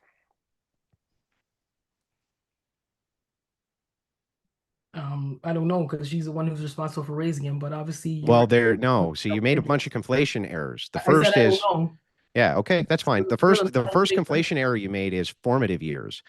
The wife is responsible for raising the children in the formative tender years, The most where they have to protect them from things like sticking their finger in the light socket, but they're not protecting them from diminutive threats, which mean wolves, fucking the things that go bump in the night and will kill you, and the people who are out there who will kill you. They're not protecting from that. That's the men who are protecting from that. They're protecting kids from not bashing their own heads in and eating the poison stuff under the sink. That's what they're protecting. is The your men are still in the domain and ultimate dominion of protection of the entire household from the major threats. So while it's true, you could make the case that women are a subclass of protectors towards people who are weaker than themselves, in this case, children, both would be submitted to male dominance and authority because both of those sex are weaker physically than men. Do you understand the distinction there? So, like, sure, a fully adult female can have dominion over children who are very weak and have to do what they say. But if you look at fully adult human beings, the same exact thing can be stated for the dominion of men versus women. Why? Because I can look at half the world and tell you that in half of the world, women don't have any fucking rights because men say, nope, and women can't do shit about it. Okay, can I ask you a question? Mm-hmm. All right, so you said that you're protecting your house and your wife from like wolves and danger. How many times does that happen? It's happened to us twice, Okay. which is a lot, Not, by the not way. that is a lot because I don't know Mhm. anybody who's been Yeah, attacked. that's yeah. But that's a lot, Okay. right? And by the way, even if it was only once, or even if it never happened, but the potential is there for it to happen, Okay. right? It's like a parachute. If Okay. you Okay. don't have That's it fine. and you need it, you ain't never gonna need it again. Okay. How how how how often is your wife responsible for your child, for the well-being of your child? 24 hours a day, 7 days a week. So you're comparing something that happened like once In or the twice. formative Okay, tender you years. admitted. So you're comparing what your act of protection that happened once or twice that you admit is a lot. That's enough to make you a protector, but your wife being 24 hours responsible for your child is not enough to consider. Well, first of all, they're only Hold on, okay, but responsible. I also had a Yeah. second question. I also Mhm. had a second Can I question. answer the first one? And then Okay. you can ask the second one. So the answer to the first question in this bizarre line of inquiry is that yes, in the formative years that is the case, but in the non-formative years it's not the case. So once children reach the age of logic, they fall as much under the dominion generally of the father as they do the mother, and often as they age out, they turn to their father more for advice and things like this than they do mom. It's a different form of protection. So yes, men have both the responsibility of taking care of their children, right? Women might get the front end, but men get the back end, and they have the additional responsibility of being the overarching protector for the entirety of the family. I think that that's what sounds good to men, but in essence, both men and women are the protectors. Yeah, really? Well, Okay. let me ask you this: how many kids do you got? I don't have any kids. Okay, well, I do. So I guess I don't know. I was a kid That's once. been my experience. I was I a was a kid kid once. too, but I was a I was a kid kid once and and I I had have parents. kids. So Yeah. I'm just saying. No, but I think it's kind of diminishing to say that your wife who's responsible for your kids in the most important years of their life does not qualify as a protector, but you do just because you happen to be a man. So Well, I that's don't, I'm not but interested. I had another question for Yeah, you. hang on. But let me answer to If this one real quick. Don't hang on. You can't say it's a diminishment for me to say what is descriptively true because it hurts your feelings that it is in fact it doesn't hurt descriptively my true. feelings. I mean, Well, then, well, it's hang on, not hang on. your wife. How It can it doesn't hurt be? my feelings. Who makes the assessment that my wife is diminished? You or my You, wife? you're telling me that it is more important for you to be Who considered makes a the protector, assessment that my wife is in a protecting your wife diminished? from one or two Hang on, hang instances on. Who just or made the value? as a Hang on, 24 hours. stop. Who just made the value assessment that my wife has been diminished? I did because that's what You it is. did. Yeah, that's what it Yeah, is. And you another did. question for you though, But did my wife, hang on, yeah, did my because we're wife end up make the 50. value assessment that she's diminished, or did you You make the should ask value her. You assessment should she's ask diminished? her. I know another question for you though. Mm. Have you ever hit a woman? Um, I don't think I have. No, maybe when I was a kid, like on a playground when I was young, like 6, 7, 8, Okay. maybe. But So I don't consider them women. They were, like maybe. But no, I've never hit a woman. No, okay. If a woman hit you, what would you do? hit her right in the face, hard as I could, break her fucking nose. Okay, good. Hmm. No, okay. And I'd follow it with a left and break her jaw too. Okay. Hmm. Fair enough. Fair enough. My question was going to be if Equal rights, what was your equal right? lefts. That's No, those are the rules. I Equal agree. rights, equal lefts. Yeah, that's fine. It's fine. I agree. Okay, so um I wanted to bring up since we're kind of going off topic. So for you mentioned that under toxic masculinity, you mentioned that suicide rates in the topic of suicide rates, you talked about it's not just due to emotional suppression. It's not Yeah, there's environmental conditionals yeah. which move into the idea of suicidality due to different social pressures which exist based around biology, not just around the fact that that if these same social pressures applied to women, you'd have similar outcomes. It's that there's biological pressures which are applied because necessarily men have to take on those biological pressures. So it's not just a matter of conditionals. You need men to defend the country and build all the infrastructure and do all of that stuff. And there's necessarily going to be an extension of pressures that apply to them that don't apply to women, So defend the country from what? from enemies who want to kill you when you're sleeping. Oh, are you in danger? Yeah, Being killed by yeah. enemies? Yes, if we didn't have a standing military full of men, yes, I would be in danger. Absolutely. In Oh, fact, I have a standing military full of men, police officers full of men, and I'm still in danger. I still ultimately have to take my own safety into account okay. and make sure that I can defend myself properly. Yes. Well, are women and men, so are women not also in the military and also these police forces? 90%, 99% Are support women in roles. the military or the police force? Sure. Okay. All right. In So support roles mostly. And they're ineffective in the non-support roles because they have different standards, physical standards that apply to them in effective. order to get those jobs. Okay, they're ineffective. It's not, no. How It's not does just a that matter of ineffective. It's a lie. They get different standards applied to them for the same physical job, which is fucking insane. And by the way, in combat zones and things like that, by and large, there's almost no women in them, Okay. including in the Ukraine and places like this. There's almost never any women. It's almost specifically the domain of men. Women act in support roles. They've always done that during military conflicts because they're not the protectors. All right. So why is it necessary to have war in the first place? Because humanity is based up in a sequence of tribes, and we're biologically hardwired to be part of a tribe. And tribes need access to resources, and resources are finite, and so tribes are going to fight over resources. So killing is necessary for that? And Yes, you said that yes. okay, so I thought that the reason why men go to war is to defend you or us from enemies. That actually countries partake in creating these enemies in the first place. So It's what both. It's both and. It's both and. It can be to protect you from other tribes who want to take your resources, or it could be you killing other tribes to take their resources.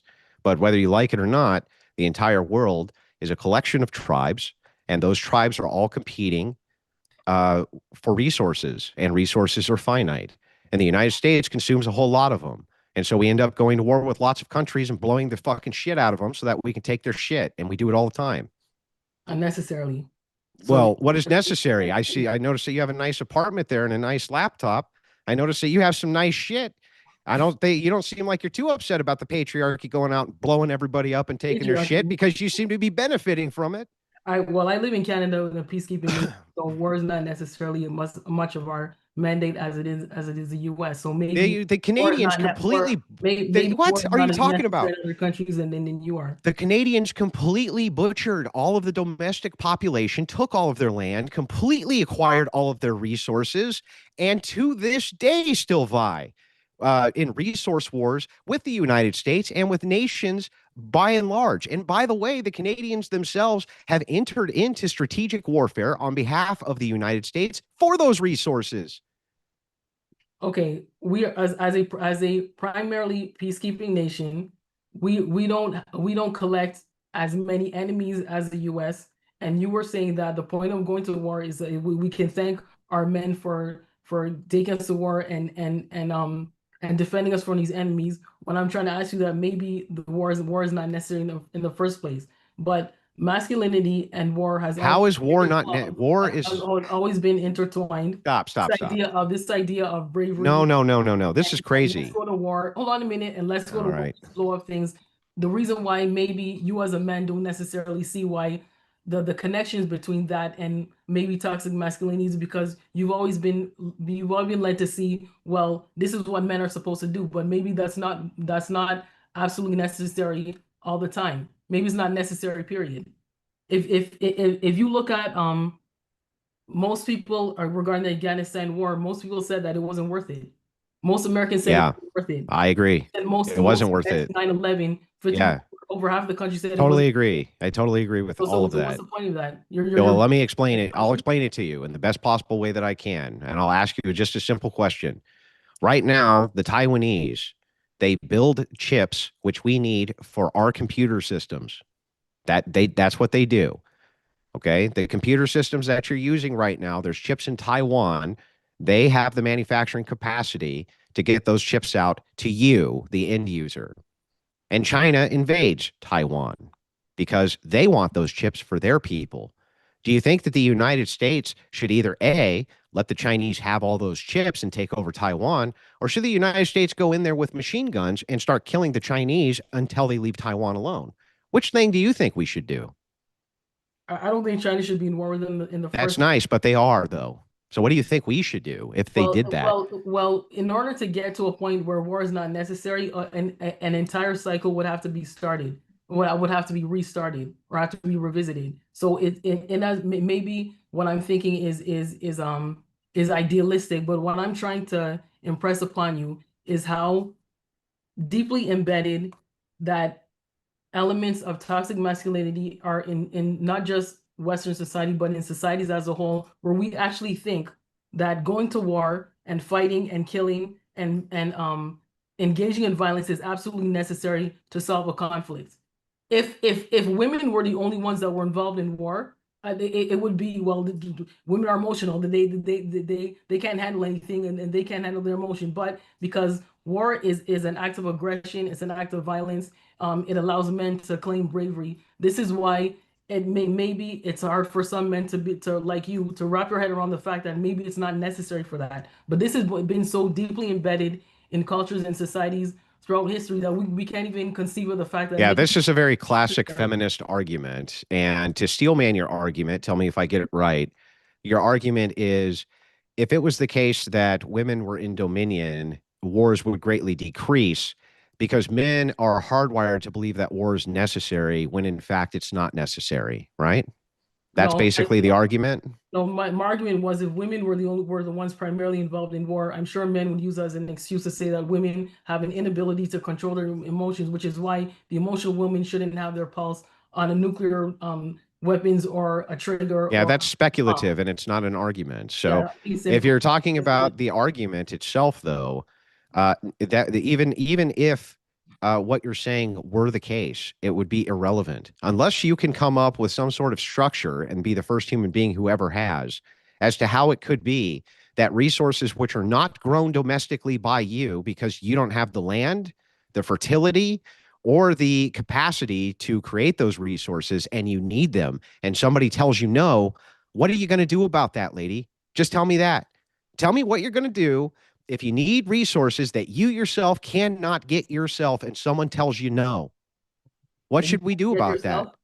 Well, what part of you can't get them yourself are you not getting? You can't get them yourself. You can't build it yourself. You're gonna where are you gonna get the uranium? Where are you gonna get the? You know that not every type of. It's impossible to set up a policy or a partnership. That's the only place. Yeah, okay. Hang on. Listen very closely to what I'm saying to you.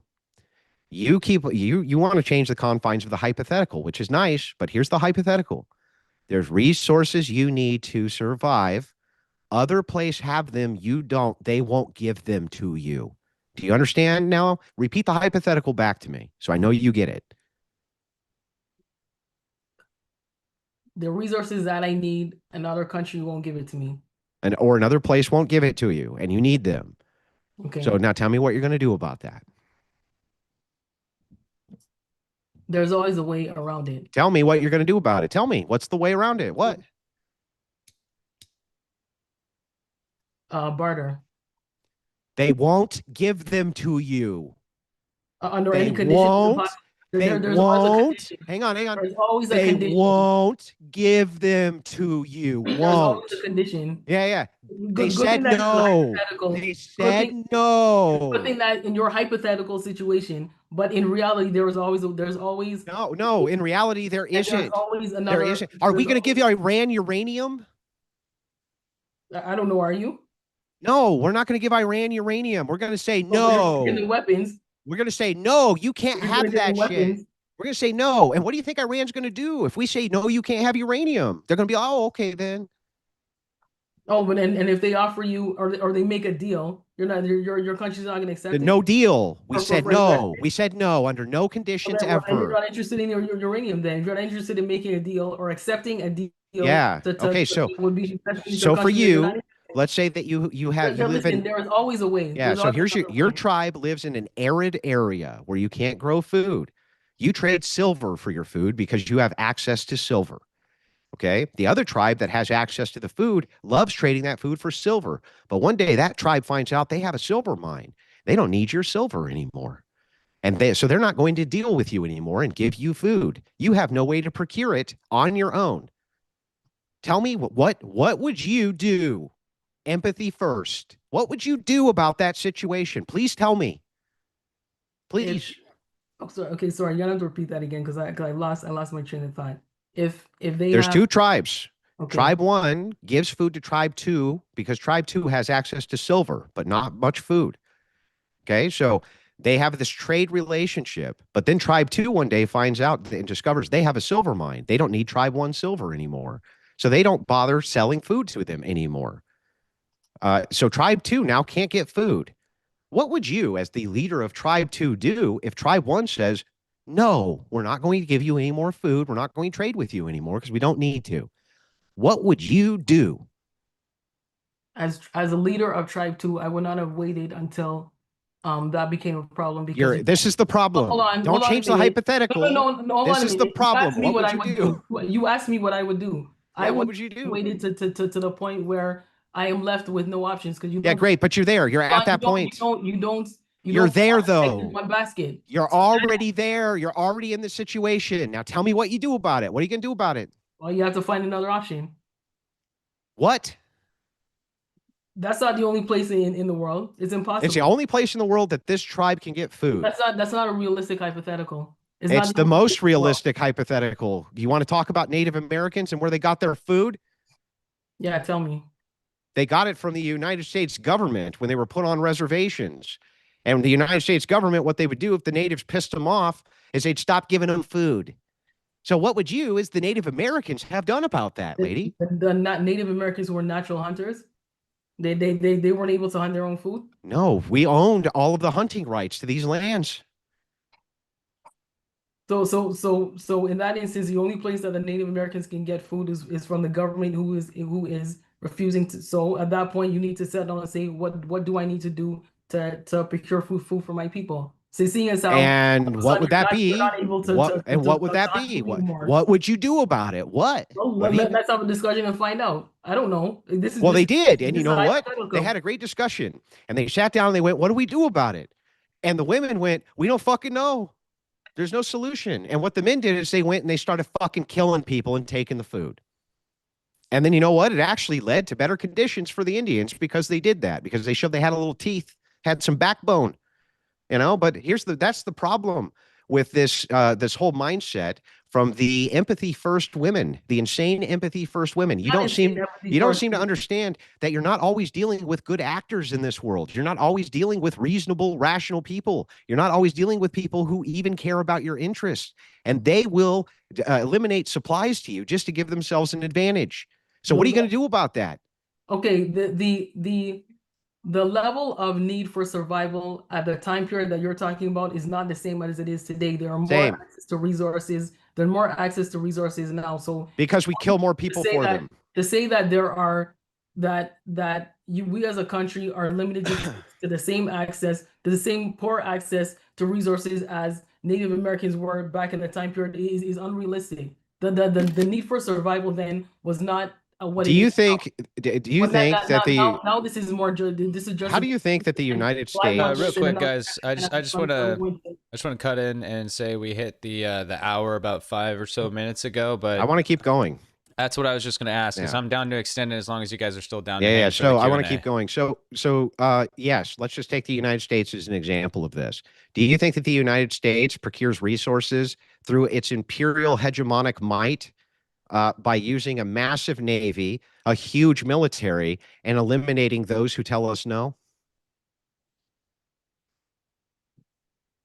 I think they have. They do right this second. Yeah. Yeah. And do you think that Canada goes right alongside of that and is a trade partner with the United States and gets an abundant amount of resources from the United States, taking those resources from other nations at gunpoint?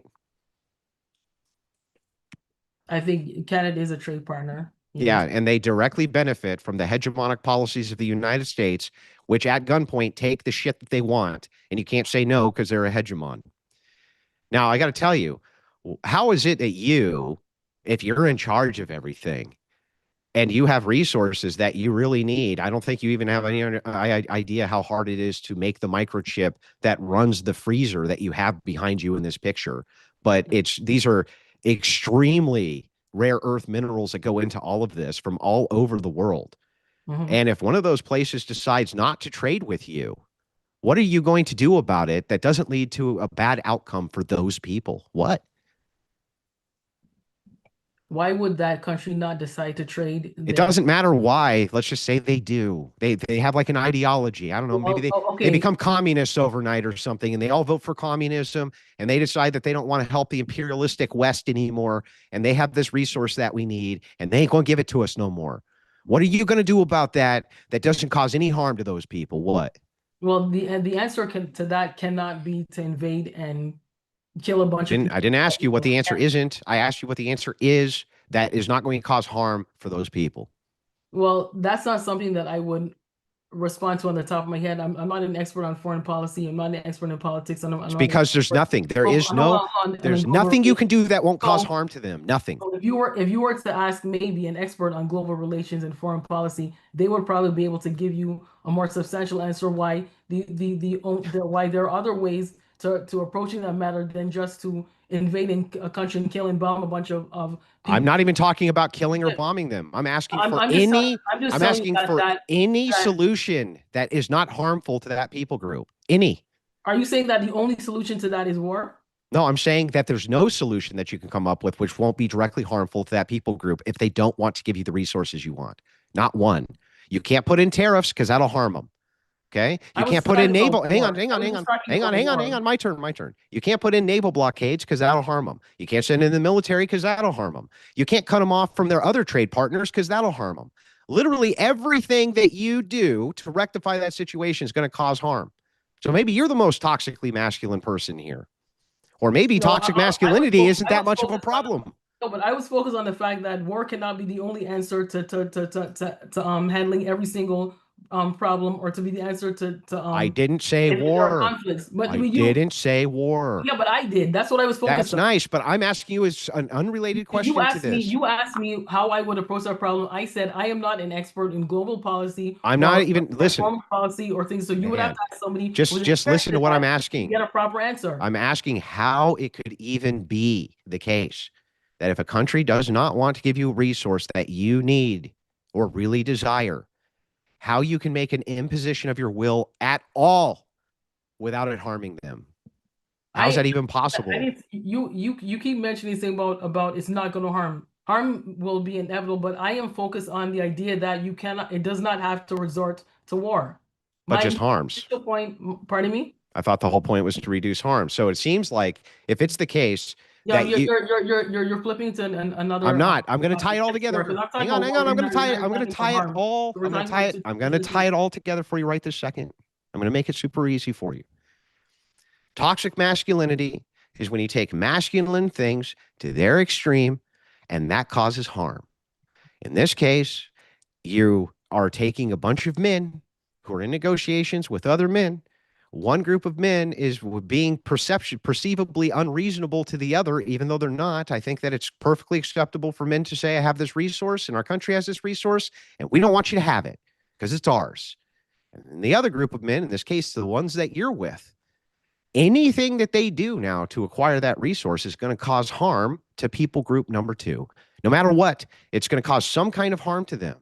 So you can't have your cake and eat it too. Either the case is that you want to reduce harm, or you only want to reduce harm when it's not beneficial to you. Which one is it? I think that's a stretch. And I don't think it's a stretch. Your argument. I don't think that has anything to do with what we're talking about. I think it does. I think it's a perfect encapsulation of everything that we're talking about, because you believe that toxic masculine behavior is bad, but it seems that it benefits you quite a bit, especially when it comes to the fact that we will introduce harms to other people groups to get you the fucking resources that you love so much. The second you hit the Starbucks in the morning, that's because of toxically masculine men who are out there oppressing the shit out of half the world. And that's the fucking truth. And it's like, I don't see you with picket signs in front of Starbucks saying, hey, no, I don't want this fucking coffee because it, hurts fucking third worlders and cobalt mines somewhere. People don't give a shit because they're the beneficiaries of the resources. So all this talk about toxic masculinity is well and good until we apply it socially. And we find out that women, when they're the beneficiaries of it, seem to fucking love it just fine. Okay, so and of course your version of toxic masculinity is supposed to fix this. Since this is a problem. Well, I don't think that that's a problem in and of itself. I think from your worldview, that's considered toxically masculine. For me, it's a descriptor of how the world is always going to work. Because, again, descriptively, we are groups of tribes who are competing over resources. And sometimes, in order to give our tribe leverage, we have to withhold resources from other people, which is going to hurt them. Okay, do you think that it is, do you think it's problematic that we may be reliant on a system that where violence is necessary to access resources that we need?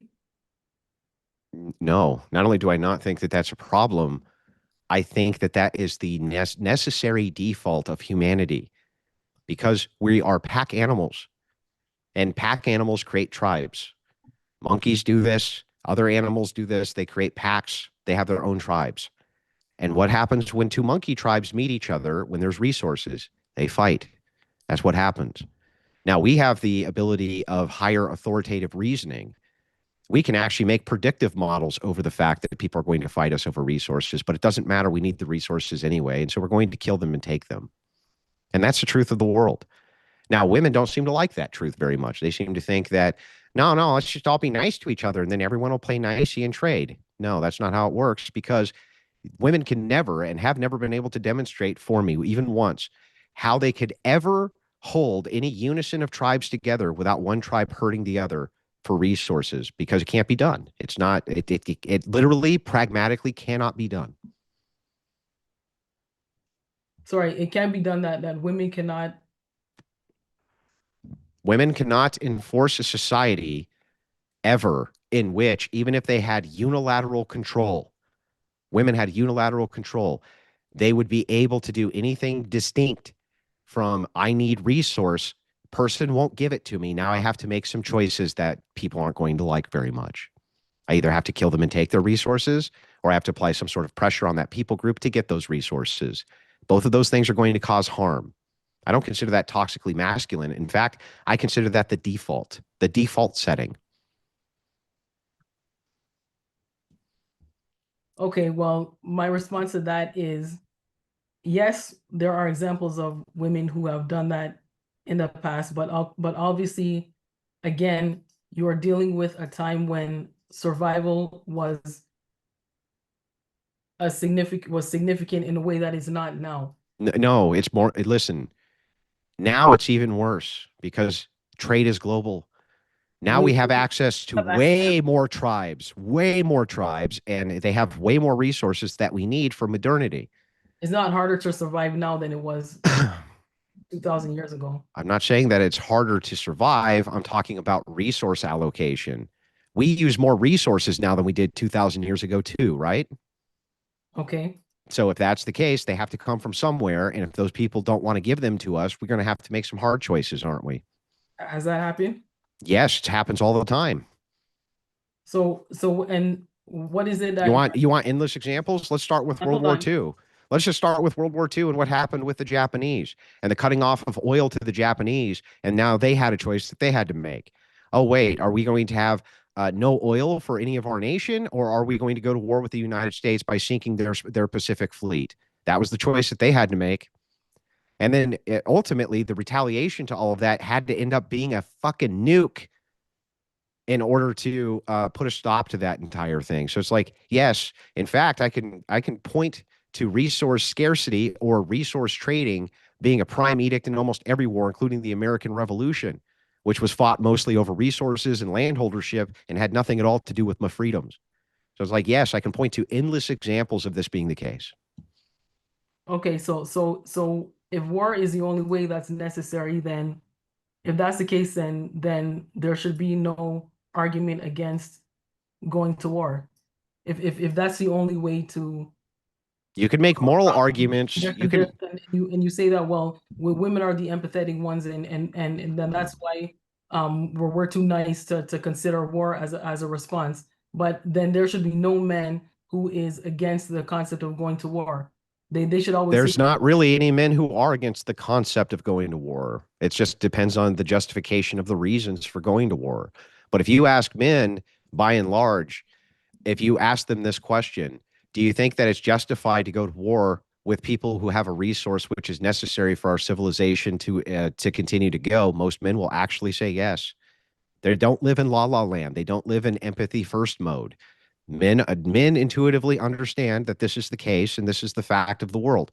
If it was the case that only one country produced all of the oil for the United States, and we said we're going to go to war with them so that we can get access to oil again, almost everybody in the United States who was a man would be completely understanding of said proposition. So I guess every single man right now is in agreement with you being in war, right? The U.S. right now being in war with Iran. No, you're talking about necessary conditions versus unnecessary ones. Well, so there's unnecessary justifications for the war in Iran. And so that's fine and that's true. So Okay. in that case, you're looking at resource allocation versus resource gained, and you weigh those two options and you find out there's not much justification there. But the problem happens when there is justification there because you need those resources. Let me give you a couple of nations where that's the case. Greenland is one where we want the resources that are there, in this case, strategic resources. Taiwan is another one where we want the strategic resources. There's many nations which are this way, and many places in which we put ourselves in key location for resource allocation. It's all about the resources at the end of the day. It's all about money and it's all about resources. So Greenland, the issue with Greenland and resources is you want a country to surrender their sovereignty to a country just because one says, well, I want your resources. No, it's not a matter of want. If I was a look, if I was a Greenlander, some kind of a partnership where The U.S. benefits from access to resources. The Greenland benefits from them being able to provide resources that does not involve war. Yeah, great. I would love that. That sounds fantastic. Yeah. But if it's not the case, and Greenland did, let's just say they had element zero, and element zero was necessary for our power grid to run or something like You don't this, need to go to war for that. unless they won't give it to us. You don't need to go to war for that. Okay, well then what? How do you acquire no- how do you acquire element zero if another country won't fucking give it to you? You're presenting a hypothetical situation. There is no way that that the only way to access resources from a country is war, and that there's no way that a country will be staunchly against giving a country resources. There is always a way around. It happens all the That's time. What are you talking? It happens that's what you get experience. Lady, that happens all. It happens all the time. It happens all the time where country A won't give country B resource. Country B get pissed off. Country B go and take resource because they can't apply pressure to get the resource any other way. It's the most common theme in all of human history. This country over here, this tribe over here, this person over here has shit that I need, and I can't get it because he won't give it to me, and I can't negotiate for it because he won't negotiate for it. So I'm going to go take that shit because I need to live. Well, if the same method to approaching this problem is what's been used for the past how many thousand years, it's probably going to take something different or extreme to get you to accept that there's a different way to doing something. But if all you have been exposed to is the idea that, well, for the past how many hundred thousands of years, that the only way to access something that we don't want, well, I'm a country, I want this, I say I want this, there's nothing you can do about it. The only response to that is war and the innocent killing of men and women and children. Yeah, great. I'll tell you what, I'll hold my breath while you give me an alternative system to the default setting of all of humanity. I'm sure that there's some kind of a think tank I have been debating with that are yeah, no, there's not. Look, this could be a good time to go into closings. Hang on, real quick though. I've been debating this with progressives for years and years, lady, years. And I've asked all of them the same question, whether they're in government, not in government, they're in higher positions of government, they're part of think tanks. None of them have any solution to this problem because not everybody in the world of 8 billion people, including nation heads, are reasonable actors or rational actors. Muslims in the Middle East who are religious zealots are not necessarily going to be rational actors when it comes to their resource allocation. Okay? North Korea and the Chinese may not be rational agents if they have other agendas. Nobody has a solution to the ancient problem of need resource, can't get, gonna kill then. And neither do you. You don't have a solution either. But it's funny that the countries that you mentioned are also countries that have high instances of toxic masculinity embedded in those cultures. So I'm asking you, do you not see a connection between? You mean the Scandinavian nations and the Vikings didn't have toxic masculinity embedded in their culture? You were just talking about the Muslim nations, and you were talking about some of the Asian nations that you just mentioned. Yeah. But what I'm saying is that, are you not seeing a connection between the fact that these are nations where toxic masculinity has been proven statistically to be embedded in these cultures? Yeah. There are cultures that historically men have been the leaders of these nations throughout history historically. I get it. I understand. Okay, could there not be a connection between the fact that war, which has always been intertwined with masculinity, toxic masculinity is connected, deeply embedded in the cultures of the countries that you just mentioned. Males have been in positions of leadership over the past how many centuries? Are you not seeing a connection between that? So then let me just ask you I'll just ask you a simple question. That war is a reason why that is always seen as the only option to solve. How would you deal with these toxically? I'm just asking you if you and I'm going to answer your question. Hold on, I'm just asking you if you see the connection, yes or no. No, that's not the connection. Let's make it simple. There's no connection between the fact that there's what you call toxic masculinity.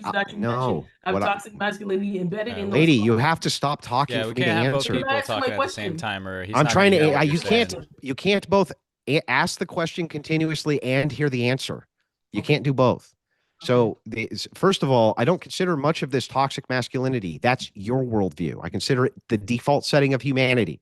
Secondly, though, even if I granted it, how would you deal with any of these, quote, toxically masculine nations without relying on toxic masculinity itself?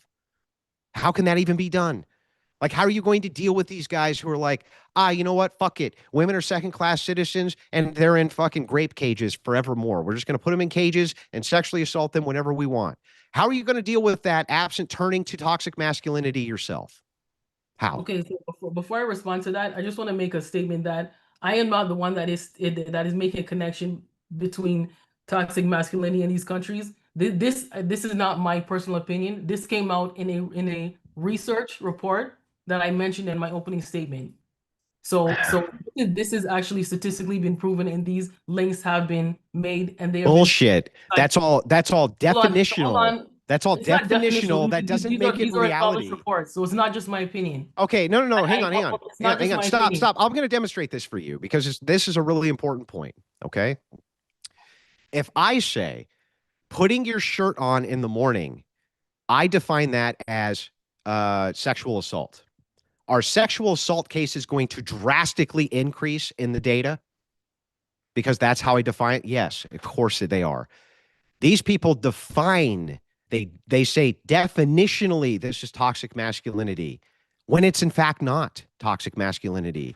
So when you rely on those statistics, they're only definitional. And so they're practically, for all purposes, useless because of all the conflating variables that go into it that have nothing to do with masculinity taken too far, but rather resource allocation and humanity fighting over it like they've done for 10,000 years.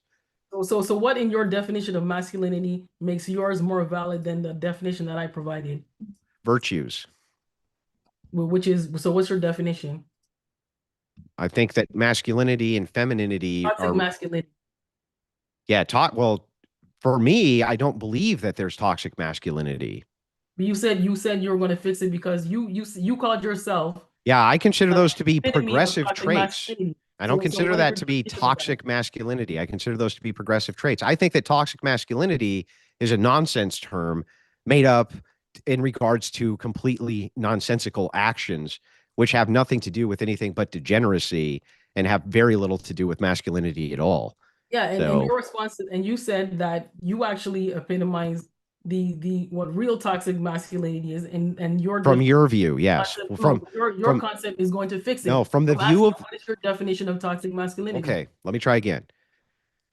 I don't think that toxic masculinity is even a thing. I don't even believe it's a thing. Okay. But from your view, where you believe it's a thing, I would be in the camp of the most toxically masculine under the patriarchal Christian church. You would also consider this other subgroup of the Andrew Tates of the world to be toxically masculine. Both of us, you would consider to be toxically masculine. I'm saying if you want to solve this problem here, you're going to have to rely on this toxic masculinity. And if you want to solve this toxic masculinity over here, you're going to have to rely on this toxic masculinity from your view. I don't even believe in this shit. I think it's fucking nonsense. I think you're just taking default human behavior and assigning a bunch of bullshit to it. And then when pressured on the scope of it, it just comes down to harm reduction, which you can't even keep consistent.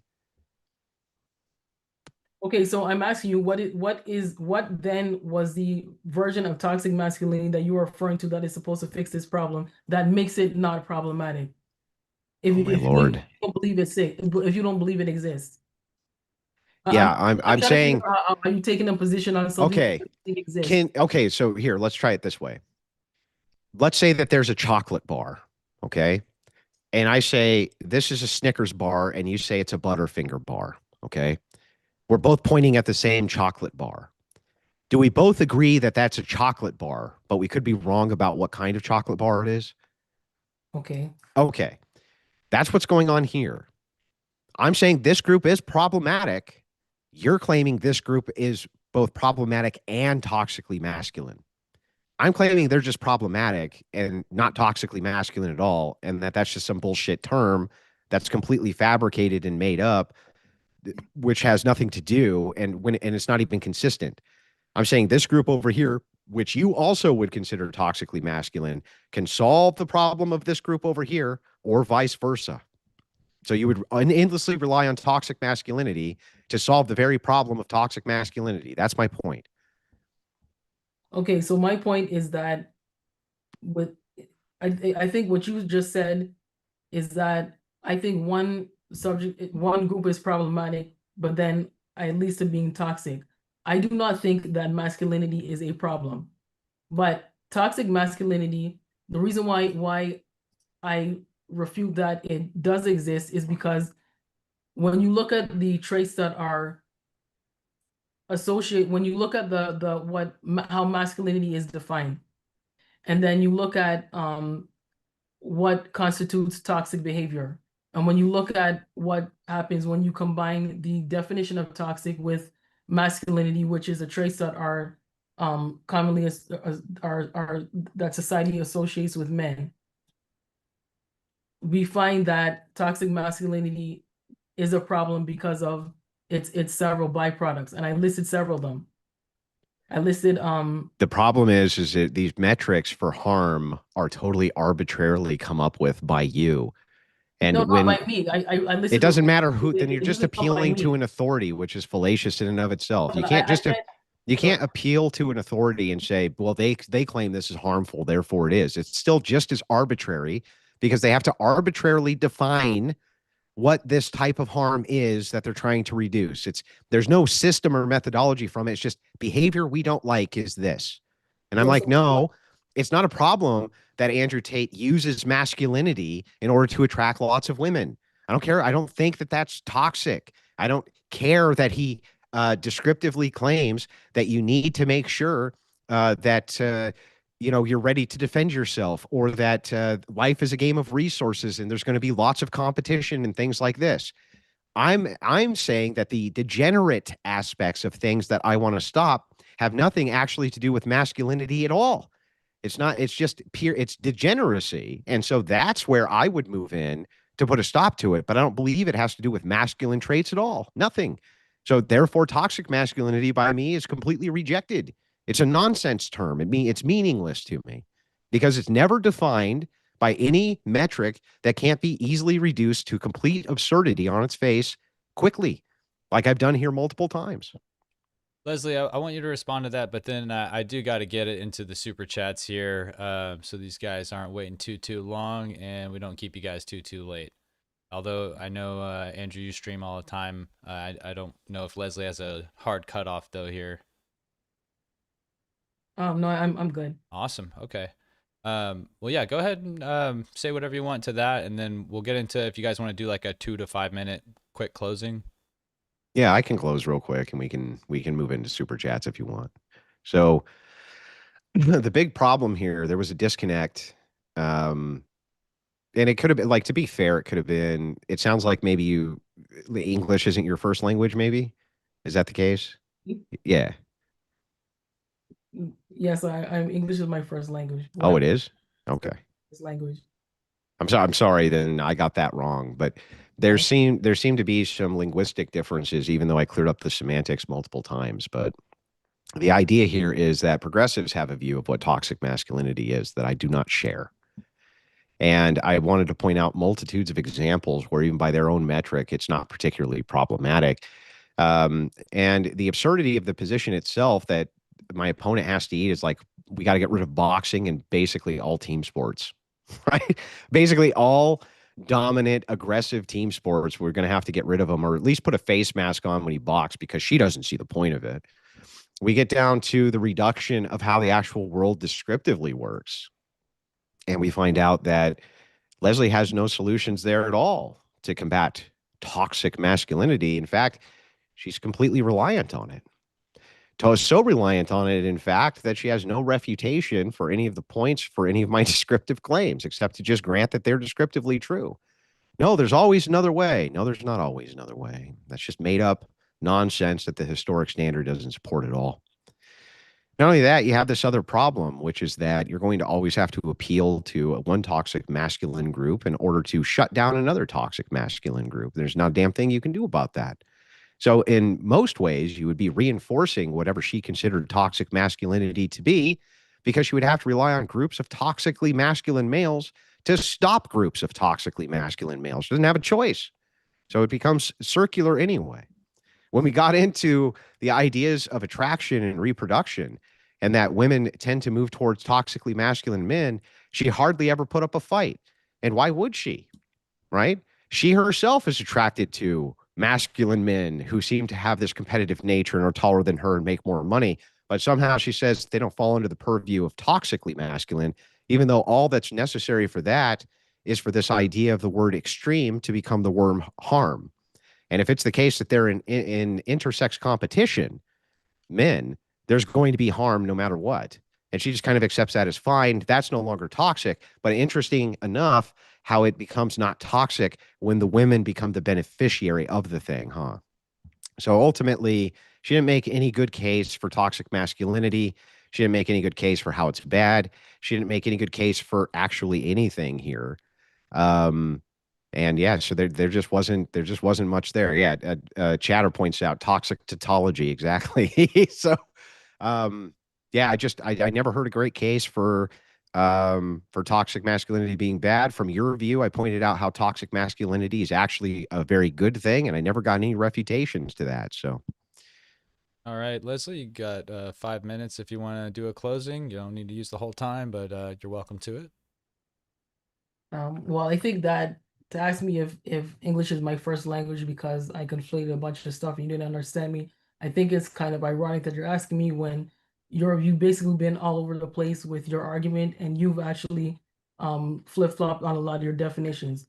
So, or definitions that kind of don't exist because you don't even agree that this term toxic masculinity exists. I think you tried to you put words in my mouth that I never said. I did not say that all sports needs to be banned. I did not say that I'm as a man, as a woman, I'm only attracted to men with all money. And you are trying to make me conflate masculinity with toxic masculinity. There's nothing wrong, as I said before, as with masculinity.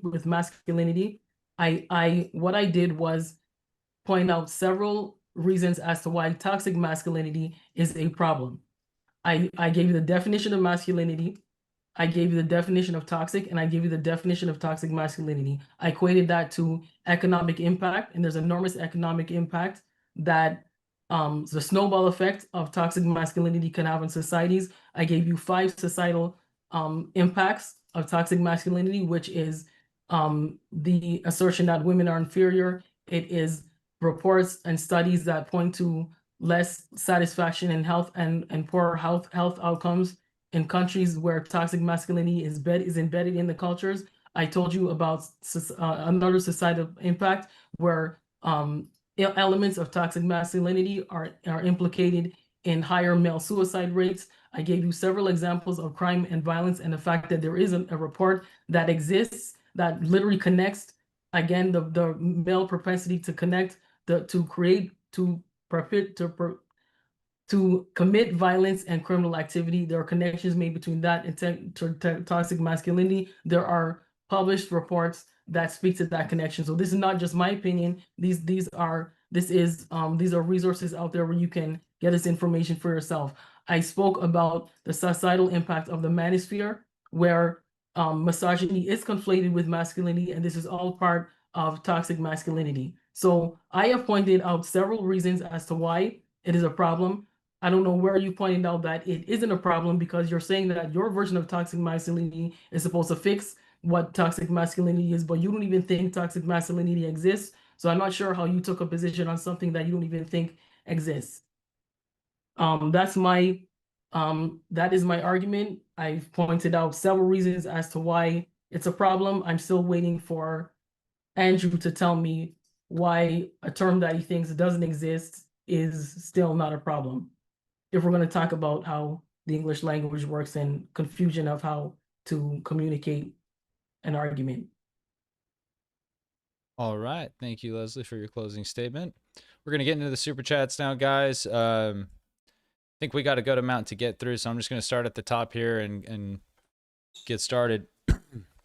Alexander Medeiros, I believe that's Wi-Fi Gospel. Hello, Alex. Since 5, he says, Andrew is the epitome of toxic masculinity. He smokes, he drinks, he takes all his wife's money and abandoned his son Tyrone. Disgusting. I mean, that is all true. All right. Thank you, Alex. Turd Spurgeson for 2 says Bryshap is a lion crying ginger. But anyways, that was irrelevant. Abstract YT. Wait, what? What the fuck? Like that's a Turd Spurgeson. That's what Turd Spurgeson would say, I guess. Let's get some actual questions here, guys. Come on. Abstract since 5, he said we was misogynistic, and she 1313 Maryland. Jesus considered men and women equal. Would you guys like to respond to that? There's one that's respondable. Well, I'm glad there's somewhere in the Bible that points that out, because I know a lot of religious people like to try to use the Bible to create the idea that Well, then how come he didn't incarnate as a woman? he was born a man. Wait, no, he was incarnated from our belief. So why would he reincarnate? No. Why didn't he come back as a woman? Because he came back. Why didn't God incarnate on this earth as a woman? Why is the the goddess of Sheba didn't reincarnate as a god? Yeah, but this is a question which is asking from the Christian view. If he says that Jesus saw men and women as equals, tell me how come Jesus incarnated as a man? That's irrelevant. It's relevant. Oh, it's not. You would have to ask God himself, why did you decide to reincarnate your Well, son? it's a good thing that he told us and him. expressed through his church what the Godhead is and how it is that a husband is supposed to take the role of the Christ head in a marriage. And that the idea of the Christ head in the marriage is that men are the reflective image of God. And while it's true that women deserve equal dignity as a form of the Godhead would give them as image bearers of Christ, that does not mean that they're equal to men in status or stature. That's insane and is not part of Christian ethics. That's nice, but since there are several contradictions in the Bible itself, there are several Bible verses that speak to the fact that men and women are seen as equal, and there's no are there? Name one then. If you gave me time, I could find out. But oh yeah, right, exactly. Because there aren't any. There's none. There's none. There's none. I just want to let you know there aren't any. Well, we can move on to the next question. Yeah, there's not any. Here. There's none. It's just that you just made there it are up. some, and if you know the Bible, you should know that for yourself. But the Bible itself is contradictory. So yeah, if you should, I should know it myself. Says the woman who can't name any of the passages that she claims say the things she claims it says. Okay. All right. His Grace Remains sends $10. Thank you. She says her opening statement so far is definitely the internal rhetoric of a misandrist. How do women think men are oppressors if they uphold this comfortable modern country? Wild. Well, there's a couple corrections that need to be made. I'm not a misandrist, and I don't hate men, so I don't know where they got that from. I believe that, by the way, just to be ultimately charitable. I don't think she hates men or is a misandrist. Good. I'm glad, because that basically stays on the same. But after this debate, I'm going to become a misogynist because you did make me hate women. All women now, I hate all of them, and that's because of you. And you need to take responsibility for that. They're going to clip that. Anyway, go ahead. Go ahead. On to the second. Sorry, what was the second part of the question? The second part is how do women think that men are oppressors if they uphold this comfortable modern country, i.e. for the women? Well, he should have asked me first if I think that I'm oppressed, and I don't. I live in the 21st century in one of the freest corners of the world. So I think this was actually a woman who made this comment. Okay. Yeah, but it gets to the heart of the... Possible for me to feel oppressed, so that woman should look at other areas of the world where women actually are oppressed to know that it does exist. But I myself am not oppressed. It's impossible. But it's a bunch of evil, toxically savage men who are in interpersonal conflict with each other all day long, which leads to all of the modern conveniences which allow the equality to begin with. Well, the patriarchy, that doesn't change the fact that systems on the patriarchal system is still problematic. It's so problematic that it gave you the freest standard of living in all of human history with the most convenience where you don't even feel oppressed. That damn patriarchy. So you think damn you, patriarchy! Damn you! All right. Oh, sorry, Leslie. We got a good amount to get on here, and we spent some extra time in the dialogue. This one is a question for you, though, Leslie, from Abstract YT for 10. Thank you. Q for Leslie. Can women display toxic femininity? If so, what does that look like? Yes, they can.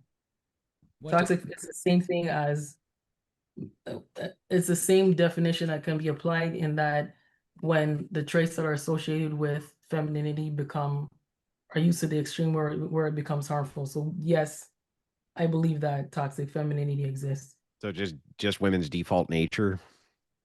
No, it's not. Do you think we're all toxic? Yeah. Well, I feel sorry for you. I don't know what women you know in your life, but maybe if you need to expand your social circle if you think all women are toxic. I hear that a lot, but I bet I know more women than you do. Yeah, well, maybe you should have a conversation with me. You should have a conversation with thousands of women. And it just turns out that like they kind of readily admit that they lie to each other constantly about how they look.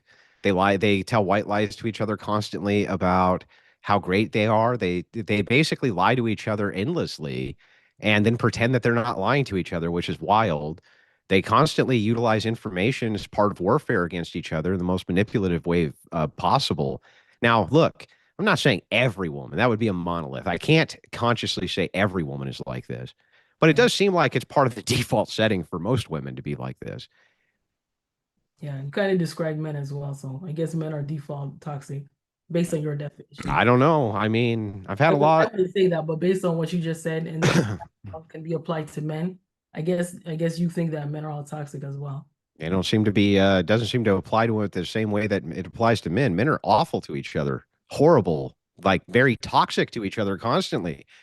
Like, for instance, I have a bunch of close friends of mine that call me fat all the time, tell me I need to lose weight to my face. They're like, Andrew, you're too fat. You need to lose weight, fatty. And then they make fun of me, right? Like, I had one guy, he came out and he stayed with me. Dude's in great shape, walks right over, takes both of his hands, grabs my belly and goes, just to fucking make fun of me. And I was like, hey, man, that's me. And he was like, yeah, fuck you. I don't care. I love that guy, right? Women don't do that. They lie to each other constantly. Like, girl, you look so good. And they look like shit. And you know they look like shit. You're lying to them. Women, if you have a good sense of humor and women know who they can get away with that then they have that same relationship. I can guarantee you. Okay, whatever. The I don't chat's believe calling it. out who that was, Andrew. But we're gonna go to the next question.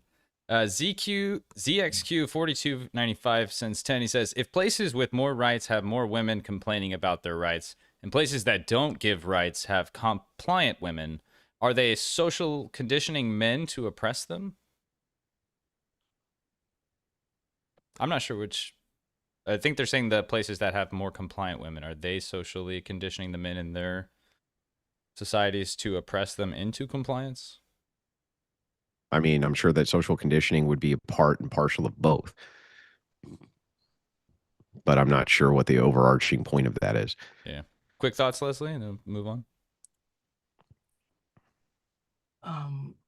Sorry, I don't want to waste too much time, but I was going to ask you to repeat the question. Yeah, I'll be quick. If places with more rights have more women complaining about their rights, and the places that don't give rights as much as the first have more compliant women, are they socially conditioning men to oppress them? No, I think they're socially conditioning women to accept a subordinate place in society. That's the same thing, though. Wouldn't you consider that oppression? Yeah. Then how are they not socially conditioning men to oppress? Well, okay. Well, that is yeah. I agree with that as well. You know that's devastating for your position, right? No, Okay. toxic masculinity is toxic forms of what it means to be what is associated with being masculine. Okay. It involves patriarchal power. So if men are conditioned to subjugate women, and women are conditioned to be subjugated, then that's a harmful byproduct of a toxic masculinity. Well, that would be toxic femininity then, which is making them become toxically masculine by conditioning them to oppress women. What a bunch of bitches. What a bunch of bitches to do that. Why would they what a bitch. How could these bitches condition their men like that to oppress women. These fucking women are out of control. We got to do something about them. All right. Emperor Fat, I'm not going to read the rest of your name, says unban me from the Discord, please. I'm not a Discord mod. I can't do that, man. Send James an email. And then he actually sends a super chat, says modern figures show only about 40 to 45% of first marriages actually end in divorce. Maybe if women obeyed their husbands, the marriages would work out. Well, they sure used to. They sure used to work out a lot better. Divorce rate used to be ridiculously and significantly low. And the reason is because you had to actually show cause for why you wanted to break up your whole family. So, it couldn't be, well, I'm unfulfilled and I just don't like how things are going. So, now fuck you, kids, and fuck you, dad. I'm out.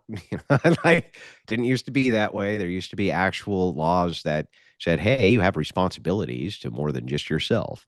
But women and accountability are like Superman and kryptonite. They don't go together very well. I think there were also laws that kind of prevented women from, they had less autonomy over themselves, so they didn't have control over money or access to money in the way that they would now. They were more expected to put up with abusive or harmful relationships. I don't know why you'd be coaxing women to stay in a marriage where she's abused, but back in the day when a woman was submissive and had to submit to her husband's demands, these were the things that women were expected to. Yeah, except that right now, Just currently, hold on because I'm answering. we this have one. more. Hang on. No, Which is these a have lot to be of- brief. They have to be brief exchanges. And it's like, look, Okay, so let me finish what I'm saying. all right, go ahead. Right. So that's the reason why marriages were more likely to be longer then is women were expected to put with much more than they are now. And for some reason, men don't like that.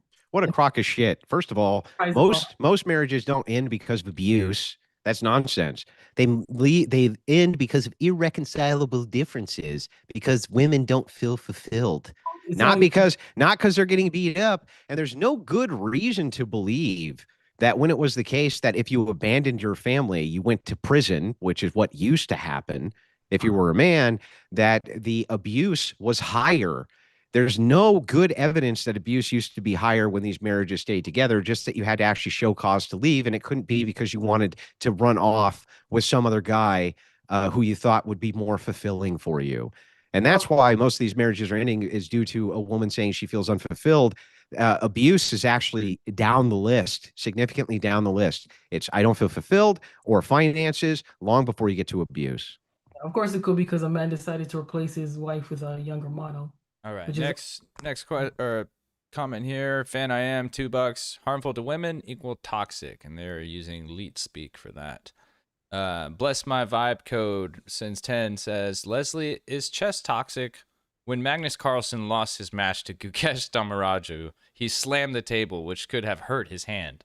Obviously, he was emotionally distraught. Should we ban chess now? No. Fair. That's a poor reaction to losing. So yeah, but hang on. Isn't losing in and of itself is harmful?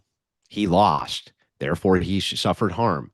Therefore, by Leslie's logic, you should actually probably get rid of chess or do something about chess, about the harms that chess causes, because there's always necessarily going to be a loser. So of course, by my logic, everybody should win. No, losing is if you're playing a game, someone has to lose. That's right. And if you wanted to actually mitigate harm, you would mitigate the fact that there was losers. Okay, so to answer this person's question, no, it shouldn't be.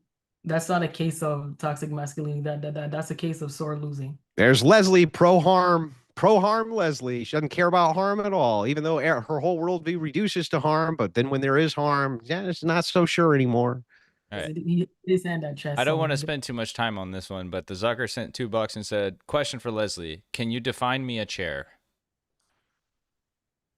A chair, an object to sit on. Great. All right. Andrew, you're welcome to respond to that, or I can just keep going. That's an old Twitch politics meme that you can define something as being a chair, but almost anything can be a chair. It doesn't matter. It's irrelevant. The fact of the matter is that we weren't caught up on the distinction or the definition. We were using a definition in this entire debate, which was Leslie's. She's the one who claims that this is a phenomenon in society, and she gave it a voice and a name, and it was up to her to push that as being something which was bad. It was up to me to push that by her very definition, these are actually good things, and I think I made the more compelling case. Awesome for both responses. Appreciate it. I do want to remind everyone, if they didn't know, the arms on chairs are actually just chairs for arms. So, True. You know. Actually, Religious for 10 says $10 billion in the U.S. alone are being paid out by men to women for alimony. Women ask for divorce 70% of the time. We don't have toxic masculinity. We have a toxic misandrous problem. Leslie, you want to respond to that? I don't think that's misandry. I think that is a monster that the patriarchy created. So if you want to call yourself protectors, then don't create a system where you have to be. Sorry, if you want to call yourself providers, don't create a system where you have designated yourself as a sole provider and then get mad when women want you to provide for them after. Sorry, that women want to benefit in a system that was set up as a man as a provider. I don't agree with men. I don't agree with women getting exorbitant alimony. I don't think that a woman should have access to money that she hasn't worked for. But again, this is a monster that the patriarchy created. So if you True, the patriarchy should never have capitulated to the demands of crazy feminists who made all of these court reforms in their favor. I agree with that. The patriarchy should have been like, shut up, bitch. We're not doing none of that shit because it's going to lead to terrible outcomes. The benevolent patriarchy for the win again. They should have told the women no, because that's what the benevolent patriarchy is supposed to do. It's supposed to be like, no, broad, no. We're not doing that because it's insane. No matter how much you bitch, we're not going to put in laws that you really want because they're stupid laws. I'm sure that's the patriarchy's fault, right? They should have stopped you, right? The patriarchy should have stopped you from those law reforms, shouldn't they? Yeah, they should. They should have. The patriarchy should not have created conditions for men to be the provider in the first place. So once again, if the demand for patriarchy again and again, women making their own money, then years ago, this probably wouldn't have happened. But yeah, so it's so to get this right, the thing that you demanded the patriarchy do, they did, and you're no. I'm talking about women. The thing women demanded the patriarchy do, the patriarchy did, and that's the fault of the patriarchy. They should have told women no, right? That men are the ones who told us you don't want us working and you want us to stay at home, you want us to raise your kids, and you're going to be the provider, you're going to be the financial. And women are the ones who said we want to be liberated and we want to have equality and we want to have total egalitarianism. This next one plays into this, what you guys are talking about. Sorry to interrupt. Women were the ones who wanted equality and egalitarianism. And then equality and egalitarianism and blame men for it. So this one's related. Emperor Fat A Dog 69 for 5 says, Leslie, do you believe that a child needs both their mother and father? If yes, don't you think masculinity plays a role in turning boys into men? I think ideally, yes, both men and both a mother and father should be present. I think in an ideal situation. And again, there's nothing wrong with, I never called masculinity problematic. I said when it becomes toxic, it's an issue. Which is just harmful. Even though when you benefit from the harms, it's suddenly a lot less toxic. I'm just pointing it out. To answer his question, yeah, I think that's important. Okay, FBNW8PP since 10 says, the problem with her argument is feminism gained major cultural influence but failed to make women happier or more fulfilled overall. So the prescription failed to deliver the results it promised. Not just that, that's just one aspect of it. The other aspect of it is all these women want to fuck all these toxically masculine men, which is that's the most wild part to me. One of the things that you can objectively observe is that the people that the left would call the most toxically masculine men on planet Earth are fucking just humping the hottest women and impregnating them over and over and over again. So I mean, I guess I can't believe my lying eyes. I guess I don't know. Is that a problem? What's that? what you're talking, is that a From problem? your view, No, it is that a shouldn't problem? I'm be. asking you. I'm asking you. Yeah, but from my view, that's not toxic masculinity. That's progressive egalitarianism. Okay, so to bring up what this person said, I wasn't the argument wasn't even about feminism, but if this was a debate about feminism, then that I'm unclear as to why he's referencing feminism. What's the first point he said? It was some. They were saying the problem with your argument is that feminism gained major cultural influence, but it failed to make women happier or more fulfilled overall. I guess he's comparing, statistics currently based on before feminism was culturally influential to now. And it's saying the prescription failed to deliver the results it promised was his last sentence. I don't see any. He would have to get that person would have to provide some kind of source that states that women were definitely happier before prior to feminism than now. What makes women less happy now? Because men are actually less happy now as well. Well, hopefully he answers that question with more money. Rachel Wilson for 20 says, Leslie, are you aware that the famous Sojourner Truth speech you referenced has now been widely debunked as plagiarism by historians? Feminists changed and added to it to fit their narrative. Sorry, this orange, it's really hard to read. Thought you should know. Andrew has protected me from certain. This is another 20. I'm just going to read them back to back because it seems like a kind of 2 for 1. Andrew has protected me from certain mortal danger on multiple occasions. His authority over me has elevated and enriched me. I cherish his provision and protection. Women are provably the primary benefactors of patriarchy. Oh, sweet. Okay, so my response to that is no, I'm not aware that the speech was plagiarized, but the point of mentioning that speech was to indicate when that speech was said in the first place. So even if the words were added to that speech, it was said in the 1860s. So I use that as to indicate how long the fight for women's rights has been happening. And I use that because Andrew wanted to present the idea that all of a sudden in the 60s and 70s, this feminism came about. Sexual liberation, yeah. So I was basically using that speech to highlight how long the women's movement. Yeah, but it was never in question that feminism didn't have waves or that it wasn't a continual ideology. That's why I brought it up, and that was in response to what you Yeah, said. I know, but the problem was that it was a total straw man. Nobody was ever trying to argue that feminism didn't exist. Pre 1900s. Nobody was ever making that argument. I was only arguing one specific point, which was about sexual liberation and how that was accomplished with birth control, which is true. Okay, all right. So anyhow, she says that she obviously this is your wife who thanks you for the authority that you have under your authority, and she thanks you for your provision and that's fine. Obviously, that is a dynamic that exists in your household. What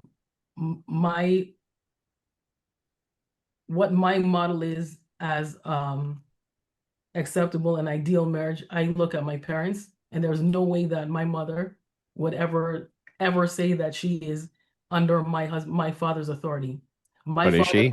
Hold on. My father is a classic masculine man. My mother is the kind of woman that people would say they don't make women like that anymore. But I'm just saying that is a dynamic that works within your relationship. When your dad really puts his foot down, does your mom listen? If my the mom truth, it depends. The truth. When your dad, if there's something he's uncompromising about, he's like, look, that's enough of that shit. We're not doing that, and that's it. That's the end of it. Does your mom capitulate ultimately? My parents made decisions together. Yeah, but there's always going to be a disagreement. In my and house, somebody has to make the ultimate decision in the disagreement. In my house, if my father said no, we're not doing it. If my mother said no, we're not doing it. Or there was no subjugation of my mother under my father that he was the ultimate man. There's always conflict. So again, I'm saying this is your dynamic of your marriage. that would be unacceptable for me, and that is because of what I saw through the examples of my parents. Well, I mean, I have no way to gauge it, but I almost wish that I could have a conversation with him, because I bet if I asked him directly and said, when it comes down to it, and there's a decision you guys can't agree on, who ultimately is deferred to? I bet you anything your mom says and your dad says me. That's what I think. But I mean, I can't prove it. Of course, it's an unfalsifiable position, but I would guess that that's probably the case.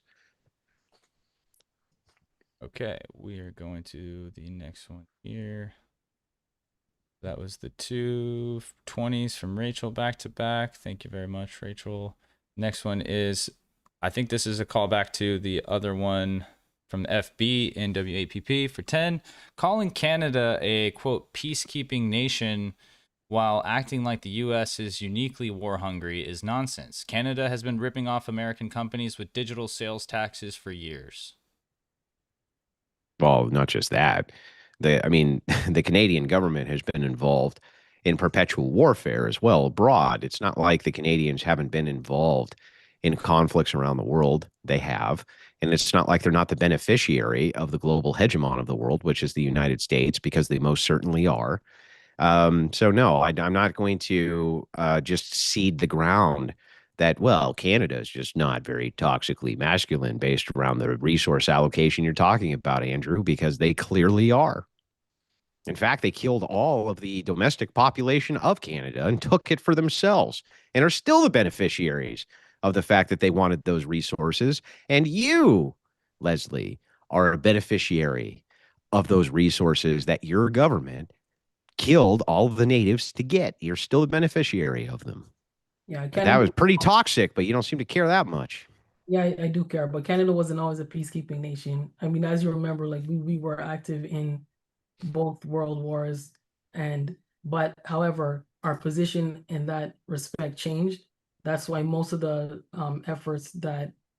military efforts are more like humanitarian, etc. But we have not always been a peacekeeping nation.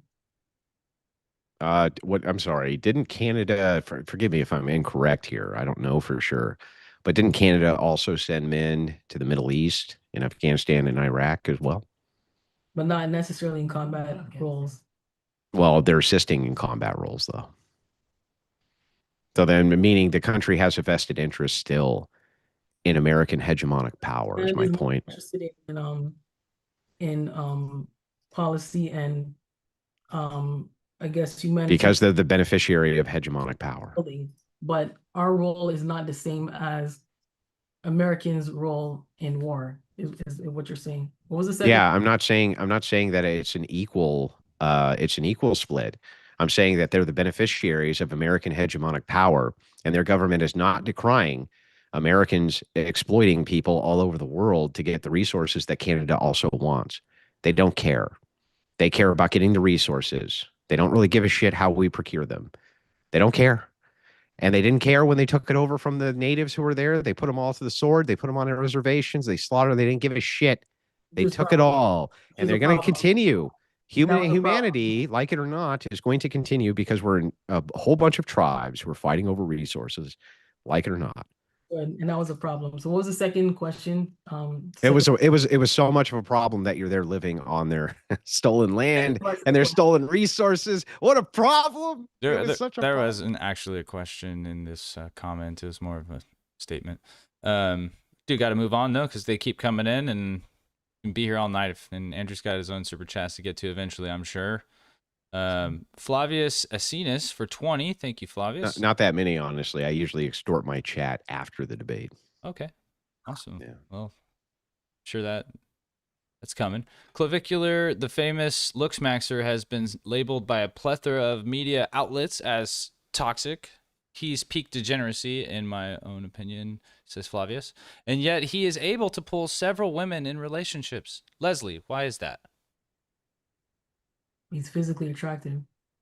Well, to them, he's physically attractive. And famous? I guess if that's what you consider famous. Well, I don't know. Leonardo DiCaprio, in his 50s, he seems to turn in a new model every time they turn 21, right? He's not as attractive as he used to be, but it seems that he doesn't really need to be that attractive because just based on his fame alone, he seems to be able to pull in young, hot women and have lots of sex with them. Okay. Pretty Well, toxically masculine to be in your 50s exploiting these young 20 somethings for your own personal barbaric physical needs, eh? But these women, you're saying that it's exploitive. I didn't say that. yeah, but these You are women, they seem to just be lining up to be exploited. It's wild to me. It's like they're attracted to these toxically masculine characteristics that you talk about so much. It's bizarre to me. I didn't know that Leonardo DiCaprio was a toxic masculine, but you seem to know more than me. Well, I mean, that's what the media calls him all the time. They say the fact that he's a man in his 50s who's continuously having sex with these young 20 somethings. I mean, early 20s. You're talking 21, 22. I think he replaces them by the time they're 25.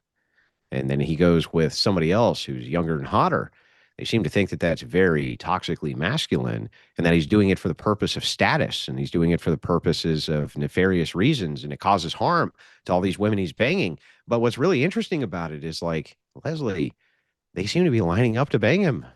I Very don't think bizarre. I don't think that one of the best known actors of his generation needs to do that for status. And again, I don't know who they is. You say could cause them a toxic. The media paints him as being toxically masculine, especially progressive media, because they I've say never he's harming young women by baiting them in and they're emotionally immature and he's very famous and rich. And so he's exploiting them for sex because he knows that he can hump them because they're young and stupid. That would be toxic masculinity, right? Causing lots of harm.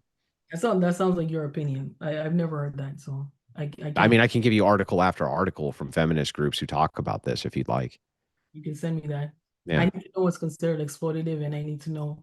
I would need to know that story myself. I've never heard of him referred to as a toxic. I know he's a good actor, but I certainly don't think I don't understand why he someone at that level would have to Yeah, do they it. label him as toxic constantly. Like there, I mean, there's so many. In fact, it's like just Google.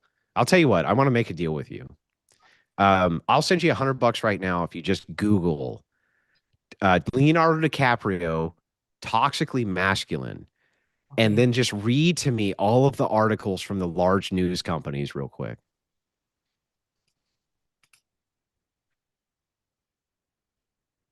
Andrew, real quick, while she's doing that, I'll read this one from D Jabroni Big Time for 10. Watching Andrew debate with his black ex-wife makes me understand why he left.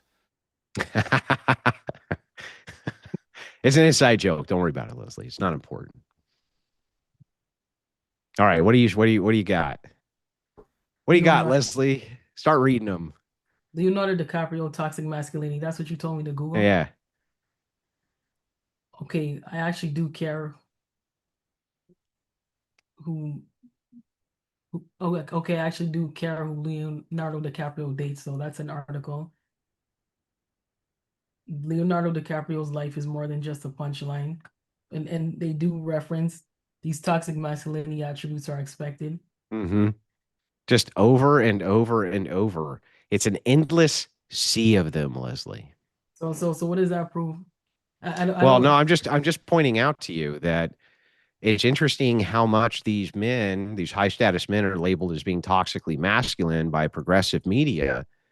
And yet they never point out the fact that there's just a plethora of young, hot women who seem to want to fuck them. So that to me has always been the most humorous part of the progressive mantra of toxic masculinity. Dating apps confirm this as well, and so do many others, that women seem to prefer the toxically masculine men to the more progressive natured men. They want their men to be assholes over their men being empathetic, which is just insane to me, but also ironically hilarious. So because it's ironic, it can't be a problem. Sorry, because you find irony in one aspect of it, there's no way then that toxic masculinity can be a problem just because of that one. Well, it's hard for me to believe that women think it's much of a problem if they keep fucking all the toxically masculine men.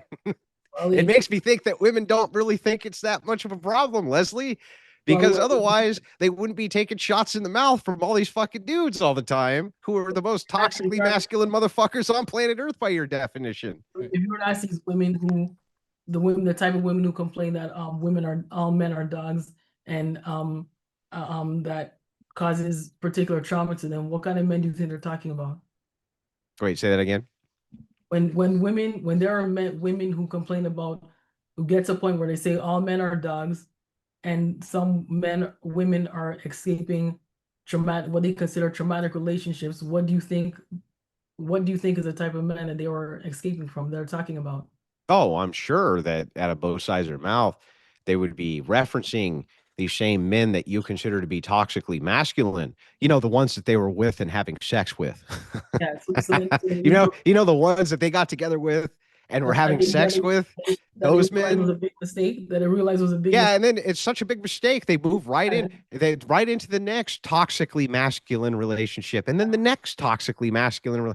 They just, for some reason, they can't stop making the mistake of these toxically masculine. It's bizarre. Yeah, and then eventually they learn their lesson, which is why it's a Yeah, problem. which ones? Which one of these Well, men, I don't or know, which because I'm not one ones? of them. So I know that there are women that exist that you're talking about, but these are the women who I see on social media that have stories about this traumatic relationship that they left, and now they're on a new path to find a different kind of men, because they realize that those kind of men are mistakes. So if we're talking about the topic, which is toxic masculinity, irrespective of the fact that these may be the ones that these women keep foolishly falling for. Why? Why do they keep foolishly falling for him? Whatever, it's a mistake. I don't know. That's a mistake. Just But they then they all are end up making the saying same mistakes. mistakes. Why are all of these women They're not all, because I don't make these mistakes. But I'm just really? saying, Hang on, you've never been with a man who you were really attracted to who was toxically masculine? no. Oh, come on, Leslie. Not once. I told you. Not one time, Hold Leslie. on. I told you. Because I told you that I'm attracted to masculine men, but I asked you, how long do you think a toxic masculine man is gonna last with me? Right? Oh, yeah. Well, whether they last a long time or not, that wasn't the question. The question was, No. So that's not, haven't you been attracted to a toxically yeah, of course, masculine man before? physically attracted, but Not just physically, but you've just been attracted to him overall, physically and everything else. Maybe you didn't have a long-term relationship with them because of their quote toxicity or whatever, but that didn't stop you necessarily from engaging with them in a relationship or a are hookup you or asking me something or like telling me? that. Are you asking me or telling I'm me? asking you if that's the Okay, I case. answered you already. I said no. No, not you. Yeah. Yeah. All right. Someone in the chat said you have a picture of Leonardo DiCaprio above your desk, Andrew. You're probably talking about me. All right. We got. Okay, this is going to be a mixed bag here. As you may be familiar, because I try to keep up with some of these stream tiffs occasionally, but we got some Thorpe comments that we'll get through real quick. No, hang on. My only condition for coming on MDD is I never have to deal with Thorpe nonsense. Yeah, well, if that was agreed upon, and that was agreed upon. Yep, they can do whatever the hell they want, but that's one condition when I come on these platforms is that I just don't want to deal with their nonsense. Well, if they would like a refund, I'm sure that James. they're busy in the background trying to convince the next person to sue me. So yeah, I'm not in charge of refunds, guys. So this one's $5 from Rachel. Leslie proves that feminism only exists in times of such prosperity and luxury that they can pretend to live in a world where force is never needed. Solid statement, not a question. So if you guys have something to say, if they were prevented from participating in society in the way that men were, I don't think it's their fault that they happened to gain traction at a time, in a day and age when things were already laid out for them. So you can't blame women for not being able to contribute as much as they could have when they had obstacles presented to them that men didn't. well, what obstacles they have right now, they still don't contribute as much as men do. Women contribute, but I didn't. Yeah, but that's not what I said though. Okay, in what ways do they not contribute as much? Well, for instance, they have no responsibility towards the defense or infrastructure of any of the Western nations. That's basically 100% the dominion of men. And women are the primary beneficiaries of that.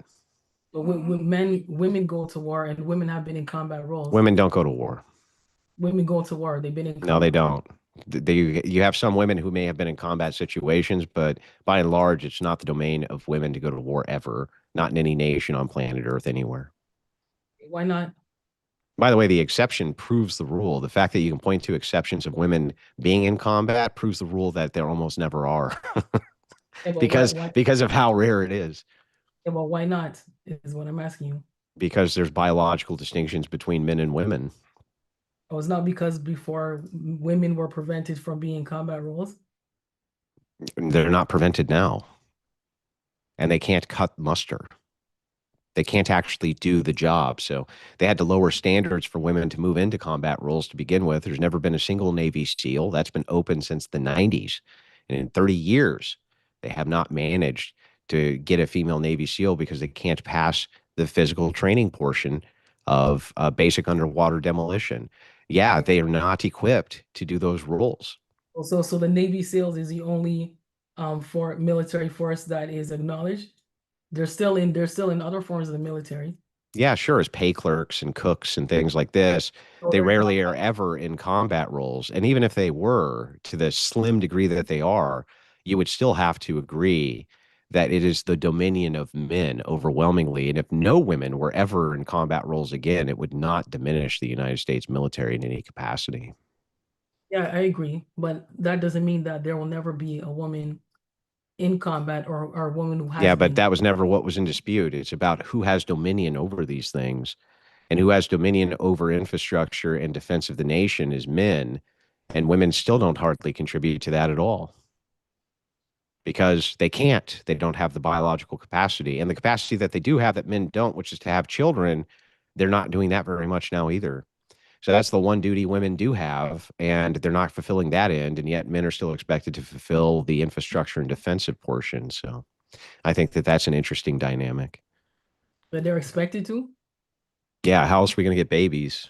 No, they're you said that men are expected to Yeah, men are expected to do so, yeah. Or is it just whoever is able to meet the criteria? No, every man at 18 years old has to sign up for the draft. Every man doesn't go to war. They don't have to. They have the potential to always go to war because they all have to sign up for the draft. So women never have to have that leering over their head, do they? Men sign up for the draft at 18. Hang on, at 18 years old, they already did their duty because they were already available to be recruited into the military against their will. Women don't even have to do that.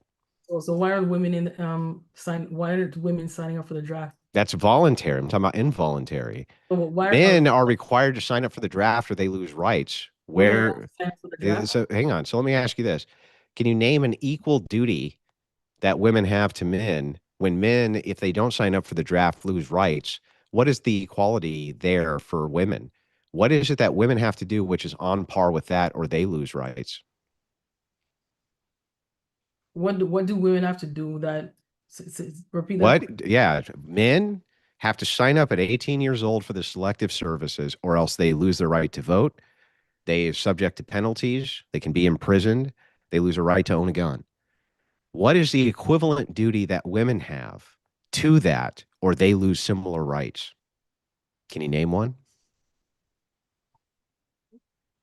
No, but I had to find some. No, because there isn't one. But my question is, why are women allowed to sign up for the draft? It's not. What do you mean? It's a great privilege that they don't get.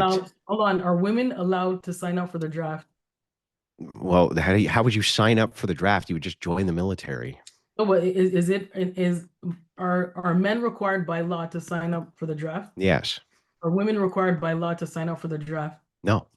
Okay, so why are you penalizing women for something that the law has enacted against? Who is penalizing them? It's a great privilege for them. You're complaining that the women don't. Well, there's no complaint. I'm pointing out a distinction in privilege. Fair, but you're getting. I didn't say it's not fair. I'm pointing out a distinction in privilege. You have a problem with something that women can't control. That's like me getting angry at you for not being able to get pregnant. Oh, well, then where are the women with the picket signs demanding to be drafted? Can you show me those? That's not the point. That is the point. your Clearly, point was yeah, the point is point that was women don't have the capacity to be draftees because they will burden the United States military if there was a general draft. So they're okay, not drafted because they don't have the capacity for it. at one point women were not allowed to go to war, correct? They're still by and large not Hold allowed to on. go to At war. one point, women were not allowed to go That's to still the case. They're still by and large not allowed to go to war. At Yes. one point, women were not allowed to enlist in war. At some point, Yes, that's true. the only reason men went to war is because they were drafted. Some didn't even want to go. So the only Yes, that's correct. Yes. okay, so after the draft happened, did Yeah. all men still sign up for the war? What? After the draft ended Yeah. and it became voluntary, did all Yeah. men still decide that they want to go to war? Of course not. Okay, so that tells you that not all men want to go to war, and you should, and therefore, That's not what's in dispute here. hold on. Yeah. And when the draft was erased, was eliminated, The draft has not been and when the eliminated. draft, hold on, when the draft was, sorry, when it became a law that all men did not have to sign up for it to go to be in a draft, when women, All men have to sign up for the draft. but not all men, that draft will not be executed unless an emergency. So Yeah, unless they need it to be. So there's and always the that hasn't been the so case. then men are all Hold on, signing hold up on, for the let me get to potential my for next warfare. point. Okay. Let me get to my next point. Okay. When the draft was eliminated and women had the opportunity to Yeah. volunteer to go to war for your country, No, they don't. they did that. Yeah, but even now, Sign up for the women military. in the military are not going to war for the country. Overwhelmingly, they're pay clerks. Overwhelmingly, they have All post women that positions. They don't go to are war. play clerks. That's an insult. Yeah, All but how women do you that point it? go to war How are you just going to to point pay- out the exception as though that doesn't prove the rule? Oh, No, there's some women somewhere who may be in a combat role. Therefore, it's the dominion of men and women is an absurd position. I didn't say that. Yeah, I but didn't that's say- the I didn't say entailment. Then what dominion. is the point? Then what is the point? Hang on, stop, Leslie. It's my turn. Then what is the point of the logic? The point of the logic is to state that somehow there's nothing egregious about the fact that men are the ones who are expected to sign up for a draft because women aren't going to be able to cut muster even if they are drafted, and that there's no equivalent duty for women, but somehow that's still fair because, well, it just is. I don't know. I don't understand. How is it that women, what is an equivalent duty of women to that? What is it? The point of the logic in my statement is you're asking, well, why are women not signing up for jobs? Because they're not, it's not in the law for them to. It's in the law for men are required to do that. It's Yeah, not, because women, but why isn't it in the law for them to? you're making a complaint But about why isn't it in the something law that for is them to? beyond Yeah, but that is why beyond your isn't control. it in the law for them to? Why not? That's up to your government. But what I'm No, it's not just up to the government. It's my point is, because hang on, stop, Leslie. Stop, Leslie, No, 'cause stop. you asked me, Leslie, chill. I'm going No, to tell you. no, I'm no, going Yeah, to give you the after this answer. exchange, we'll go to the next one. I'm We going to spent give a you the little- answer. Leslie, I'm going to give you the Response to answer. a little too long on I- this You one. won't. You still haven't addressed. You still want to address the actual question. I'm trying to, but you're Women. Well, stop. let me ask it. Women are not allowed to sign up for the draft because they would be ineffective as draftees into the military, just like they're ineffective now in combat roles, which is why standards are super low for them. So That's that your- being the case, the only viable option for draftees is men. That's why the government does that. The duty is a duty for men because they're the ones who can fulfill the duty and women can't. Okay, So again, what is the equal duty to that women have? What? My response to you is that you are coming down on women for something that is beyond their control. They're not allowed to sign up for the draft. So what's the point in using that against them? Because it proves that men have specific dominion over certain things, which I women didn't stop. that. I'm answering your question. I never disagreed with you. on I'm that. trying to answer your question. Yeah, just let him It get that proves- out. You'll get it one more proves that not response. only do they have dominion over those things, but that you're the fucking beneficiary of those things. And those are the very things that you would consider toxic, especially the way that military men act. Most toxic man fits all the criteria on your list. And it's like, no, you're not subject to the draft. And you can't be because you can't do the job. Maybe not you specifically, but by and large, women can't. So women are not allowed to be part of the draft because they can't do the job, but they are currently in the military because they can't do the job. Yeah, that's right. They can't do the job of combat roles in the military. That's correct. They are required they are not asked by law to sign up for a draft because they can't do the job, but they are currently in the military because they Not can't, doing that job in the military. they That's can't do correct. the job. They're not doing the job in the military that you would be drafted to do. You would draft people because you need them to go and fight in the I'm not front talking lines, or you wouldn't be drafting women them. that are actually in the military.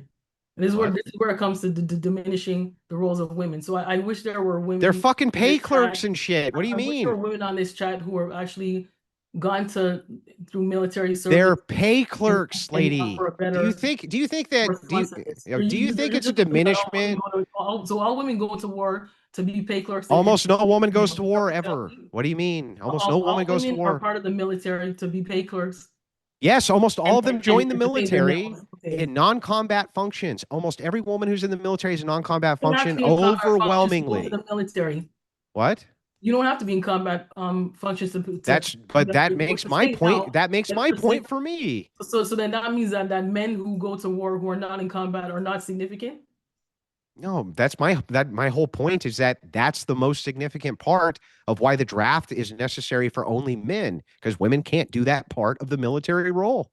Why are women considered not competent enough to be part of a draft for a military that because they can't fight the actual war because they die and get raped. They die and get raped by the where? They're already there. Where? Is it where? They're in support roles. Where's the all? Hang on, Leslie. Show me the all-female infantry. Some of them are pilots. Show me the all-female infantry, Leslie. Medical personnel.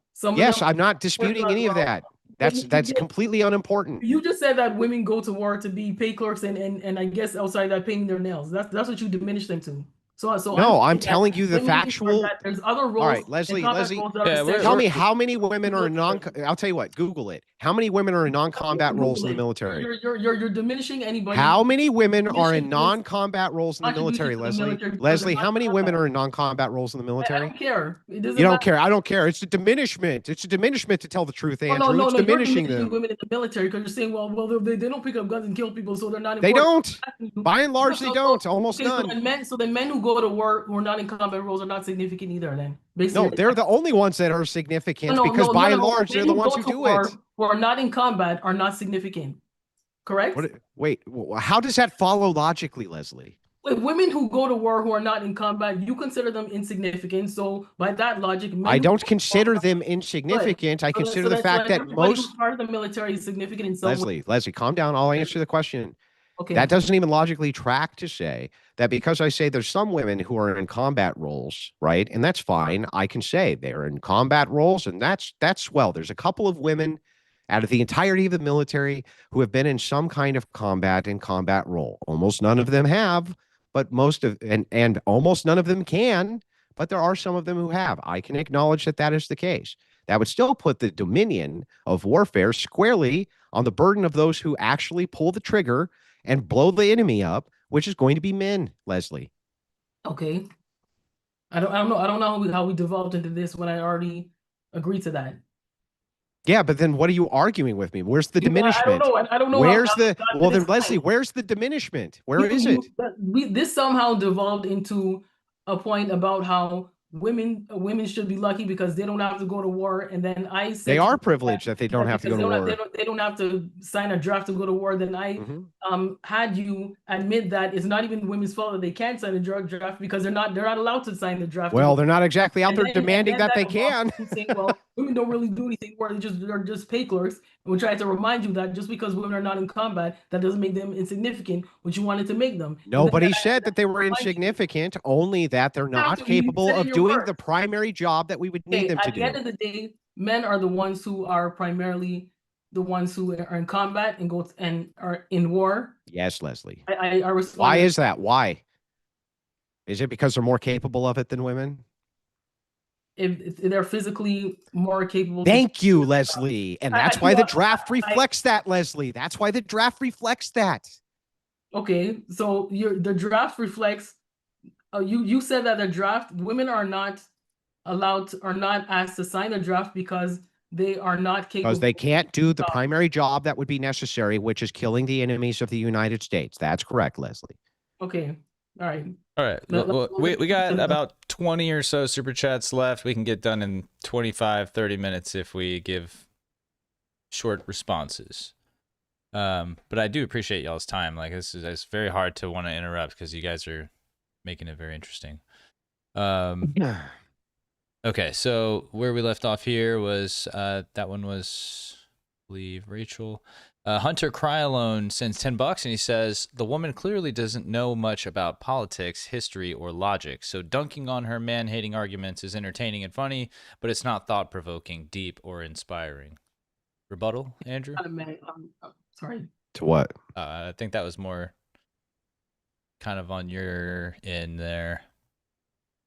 Look, people contact me and ask me to do debates all the time with different people. Like this is very common that I walk into an arena with somebody who I don't know very much about. I do some cursory research usually after I agree to do the debate, but I debate with most people, and I don't think I actually look at it a different way. I always look at it as giving the other person an opportunity in front of a large audience to make a great case for whatever their worldview is. And I don't know why you would shit on me for doing that. Most people are unwilling to engage with people who oppose their worldview because they're so terrible at it. And I'm almost willing to engage with anybody. So,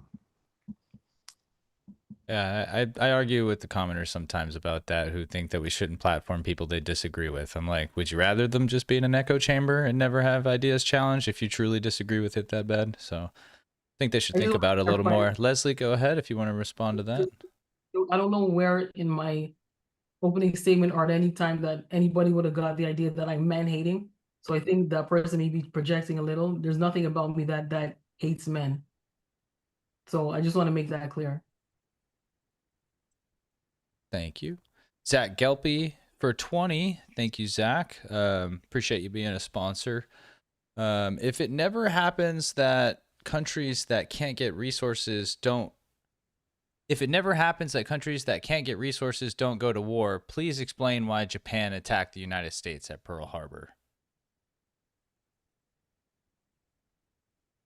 I can't explain that because that's not something that I'm familiar with. I understand. So I'm not going to explain that.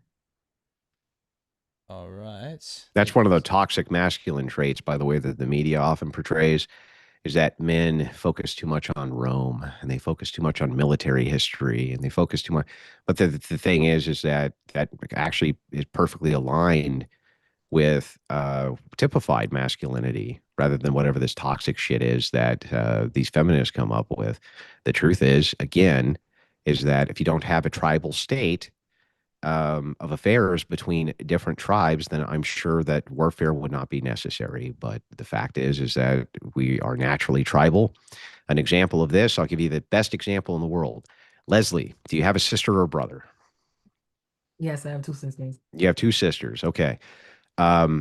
If it's the case that there is a horrible accident and you are holding my sister in one hand and your sister in the other hand, and you can only hold on to one, which one are you dropping?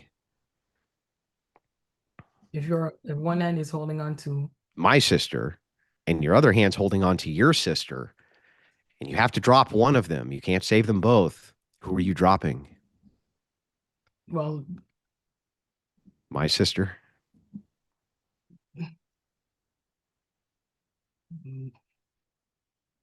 I mean, obviously, I would keep my sister. But obviously, because human beings are tribal. And now you just took a great resource away from me and selected for your own resources. How could you do that to me, Leslie? You bastard. Yeah.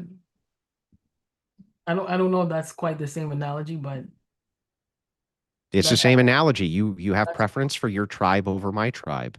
I get it. I'm not even upset about it, Leslie. In fact, I believe you 100%. I would do the same thing in your shoes. I would drop your sister and hold on to mine. I don't hold it against you that you would drop mine. I understand that we have a tribal nature about us and we're going to select for our tribe first. Okay. I just wanted to make a distinction that the term toxic masculinity is not about feminism. They were first associated with men, actually. Yeah, from the Mankind Project. Very familiar with it. And so it keeps being associated with feminists or part of like the feminist evil plan, but no, it's Well, it was adopted by feminists, and the Mankind Project pushed it out to feminists everywhere. In fact, I don't know if you're very familiar with the cult, that particular cult, but they would do exercises like have men crawl through 100 men who were naked and they were opening their legs so that it could simulate birth, so that they could get rid of some of the toxic masculinity from their heads. well, Kind of a sick fucking bunch, huh? it sounds weird, strange to me. Yeah, All look right. look Yeah, it but up. Look up the original cult that coined the term. We got another from Rachel here for 5. Thank you, Rachel. Wow, Leslie, thanks for solving world peace. Nobody ever thought about just talking it out instead of going to war. Genius stuff here. LOL. Going back to the countries with the resources conversation, hypothetical. Okay. All right. Small Fry 900 sends 10 says, what Leslie is calling toxic masculinity, Andrew is calling progressive degeneracy. Neither think it's a good thing. Not much to debate.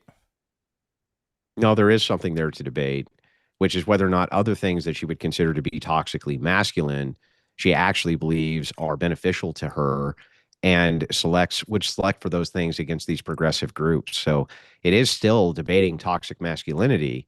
It's me rejecting what she considers that to be holistically, and rather me directing that this other thing she considers toxically masculine, which she would have to appeal to solve this other toxically masculine problem, gives a reduction in her worldview to exactly what it is. Fucking nonsense.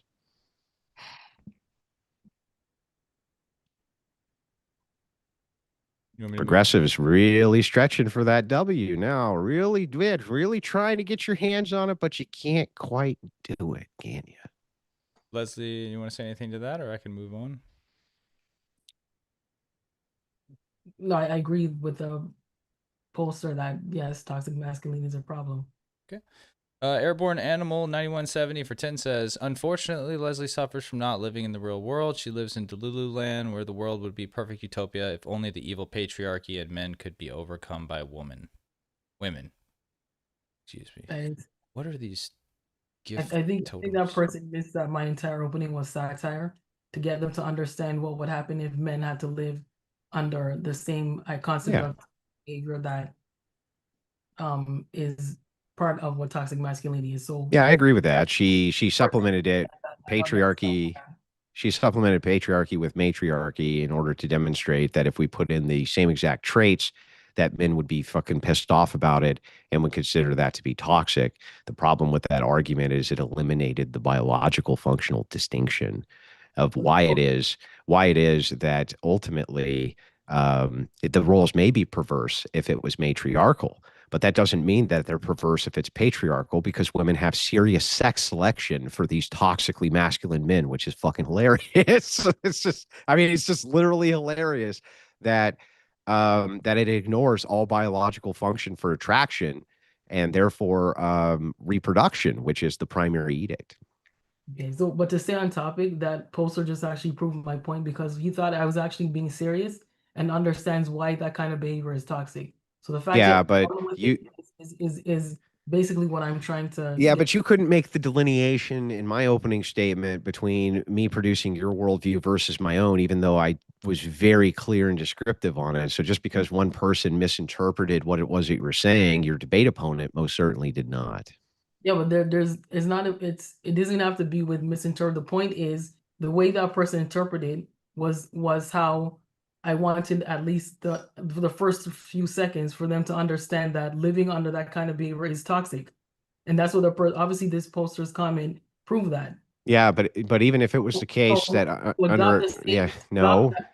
adopt they're the not same equivalent principles, because they hold on, ignore to adopt the biological same function. principles as toxic masculinity. That's what I applied in my opening argument. The poster had a problem with that because he actually thought he was being serious. So Yeah, but that still wouldn't even be a obviously it's dunk on the problem. poster, because your argument in one of Not its a dunk on the poster. It proves my point. He had a no, problem no, with it not only doesn't prove your because he point, thought but it was being serious. no, we And would just the point of this argument we is would just that reject the the point premise of this under the debate is conclusions toxic are masculinity false. is a problem. No, you're The wrong. point of this debate is toxic Yeah, masculinity is a and problem. what you're pointing out Poster was not actually toxic thought that masculinity. my entire opening was satire based on satire presenting the analogy of us living under a matriarchy that adopts exactly the same principles as toxic masculinity. The poster thought it was being serious and he had a problem with it. because that behavior is toxic, therefore it's a problem. I was speaking about toxic masculinity, therefore it proves the point that toxic masculinity is a problem. So No, that's incorrect logic because your premises are flawed due to the fact that they our were premises by. is flawed. My friend, my premises is based I don't on understand. I just let you get it all out. Calm down for 5 seconds, Leslie. No, your premise is flawed due to the fact that you rejected biological function. So if we reject the complete idea that a biological function and that men or women are interchangeable widgets, you might have had a point there. Unfortunately for you, you don't do that in your premises. So even if men decided that that would be toxic under women, that doesn't mean that women or men would believe that those are toxic traits under men. Do you understand the distinction? Do you understand what I just said? Do you understand what I just said? No, not really. It has No, nothing to you do with don't. what I'm saying. So It yeah, has nothing to do with what I'm saying. it Yeah, does. I don't It think you literally understand what has I just everything said. to do with what you're saying. How do you know if you don't understand what I just said? If you say, Andrew, I don't understand what you just said, but it has nothing to do with what I'm talking, how would you know if you don't understand what I Of just said? biological function, and I'm talking about it. I just want to know, is toxic masculinity a problem? We have addressed that already. I have presented enough examples that should have demonstrated that already. You're talking about, well, yeah, you didn't include anything about biological differences. But No, Leslie, the fact what I'm that it's pointing still a out problem. is that a thing which could be considered behavior by a woman that men and women both find toxic may not be behavior that if a man does that men and women both find toxic.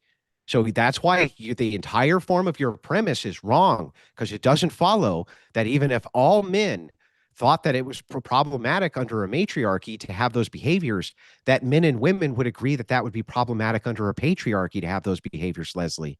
Do you understand that? I understand that not everybody will have the same opinion. No, no, no. Do you Those are understand why the logic of what you just said is broken and doesn't prove your point? not in the way that you're saying it. Well, yeah, okay. Well, I mean, one's logical, one's not logical, but okay. Yeah. All right. Crash out or cat. I'll be right back, guys. I got to take a leak. This is good for you to answer solo, so no worries. Crash out or cash out sends 10 and says, Leslie, define toxic femininity. How does it differ from toxic masculinity? Is there a pause to define? Why haven't you thought this out? I don't know what they meant by it. There a pause to define, or I don't know. Okay, so I don't know why that person's asking why they didn't think it out. They're just assuming. I do think toxic femininity exists because it's basically you apply the same logic to that as you would a masculine. You take in the same way that you take masculine traits and you see what happens when you basically have too much of a good thing, which is masculinity, and it becomes problematic. It's the same thing as femininity. So it's for example, if you look at behaviors that are commonly associated with women or femininity, that's like emotions or compassion or empathy, or I'll stick with emotions because emotions are typically associated with emotional vulnerability is typically associated as a feminine trait. So when women use their emotions for manipulation, when women expect to be considered, well, women are soft and they're fragile and they're docile, and they use that against the advantage of a man, where they say, well, a man is not allowed to maybe it's ungentlemanly for a man to speak to me in a certain tone when he disagrees with me. It's to say that all men are villains, or you're basically vilifying men just for being men, just because you as a woman are think that think that it is an affront to your femininity. That's badly explained, but at the end of the day, I do think that toxic femininity exists. Is just what happens when traits that are typically socially connected to being a woman, when it is to the extreme, and it is harmful, I guess in this case, to men. Yeah, but that harm is going to be perspective to. It's basically Hang on, Leslie. I haven't said a word. Calm do you down. want I me to just left repeat to go the to the question, bathroom. Andrew? I left to go to the bathroom, and I still can't get a word in edgewise. Best way Holy for me shit! to Would you like explain me is to that repeat the question, Andrew, when she's finished? Go ahead. it's when too much of a I good don't know if thing. she's ever going to be finished. I mean, I went to the bathroom and came back, and I still can't say 2 sentences. Even when she was done, I couldn't say 2 sentences. But anyway, go All ahead. right, real quick, Leslie, define toxic femininity. How does it differ from toxic masculinity? I think they meant to say cause, but if there's a pause to define, why haven't you thought this out? So if she answered to that Yeah, aspect. she's gonna consider it to be the exact same thing, just in reverse. There's just going to be a gender swap. So to be traits which would be generally allocated to this sex based on behaviors that society expects, taken to what she calls an extreme, and that causes harm. Does that basically summarize what your position was on that? Better explanation. Does that summarize what you I say think? that's a better explanation. All right. Yeah, but does it summarize what your position was? Yeah, that's Yeah, because I understand your position intricately. I just wish you could understand mine. All right. I think we need to understand Nathan Cummings' position here for 10. He says, I've been trying to go Super Saiyan, but I have no hair and I can't yell that long because I have Tourette's and I want to run my fingers through Andrew's beard because I love him and sing Soft Kitty. Nathan, what? That's I think Nathan might be a one of them. You know. He's been a super chatter before and had some good questions, so I'm sure he's just trying to be funny here. I'll give him the benefit of the doubt because he sent like $250 last time and was genuine, it seemed. Bravo's He's getting banned from this chat if he's over here, that's for sure. no one's Some of that toxic masculinity of no mine one's coming running their out. fingers through his beard. All right. Bravo C52 for 5 says toxic masculinity has given Leslie the freedom and the ability to get online and debate the idea that toxic masculinity is bad. Agree? you have to explain that. No, I don't agree. I have to explain why he says that. Well, because what the argument is, and what most of these guys are trying to argue to you is, it's hard for them to believe that you actually think that these are toxic characteristics if you yourself are the beneficiary of these toxic characteristics. How toxic can they actually be? You tend to seem to want all of the material gains from the quote toxicity, but you still want the toxicity to go away. It's like you're speaking out of both sides of your mouth, essentially. Okay, what elements of toxic masculinity are the reason that I am on this podcast?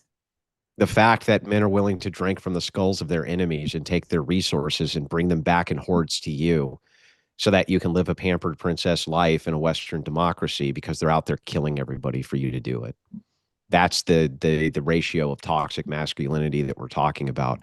They're literally taking machine guns and they're mowing people down and taking their resources and taking them back to you so that you can live the life that you live. That's the benefit of toxic masculinity that they're keep pointing out to you over and over again. Is that a problem? I don't think it's a problem. No. Do you think it's a problem? I think it's a problem. Yeah, you think it's a Thank you for problem saying that men are out there machine gunning down other men to give you the I don't- resources that you then take. It's crazy. See what I mean by how crazy this is? Your ideology is so crazy. You're like, look, I think it's a problem that men are going out and killing other men to take their resources, which they then give to me and I'm using. But that's a problem, even though I'm participating in it willingly. You think that innocent people being killed in war is a problem? I think that you can make a moral argument for why it is that you should not kill innocent people in a war, but not a lot of people that we take resources from are particularly innocent. That would be argument one. An argument, hang on, argument two is that who cares anyway? Even if I conceded the point that I don't think so, who cares? You're still the beneficiary of toxic masculinity, like it or not. Okay, do you think it is a problem that innocent people are killed in war? Sure. Okay, but you're still a beneficiary of what that war. I see it as a necessary evil for the purposes of warfare when it comes to materialistic conditionals. So while hang on. So while it should be avoided, I also understand that when it comes to the fact that there's going to be resource allocation, that innocent people are going to have to die in that process, like it or not. Okay, I accept that as being a necessity and not toxic. Okay, that's nice, but you just said it's a problem. That's all I wanted to know. No. I didn't say it was a problem that this is going on. You said it right here. I said it's best avoided that you kill innocent people in warfare, not that you're going to have a war to begin with. Okay, so it is, You're conflating two issues. in other words, Killing innocent people during war and justification for having war for resources are two independent thoughts. I can have both at the same time, and they're non-contradictory. okay, so in other words, it is possible for something that has a good outcome to be problematic. That's not going to be a good outcome. No, it is possible for something to have a favorable outcome to be problematic. What do you Right? mean? What are you talking about? No, Yes, you're saying of that, course. Yeah, nobody's saying okay, that that's not the at case. the end of the day, if something is a problem, it's a problem.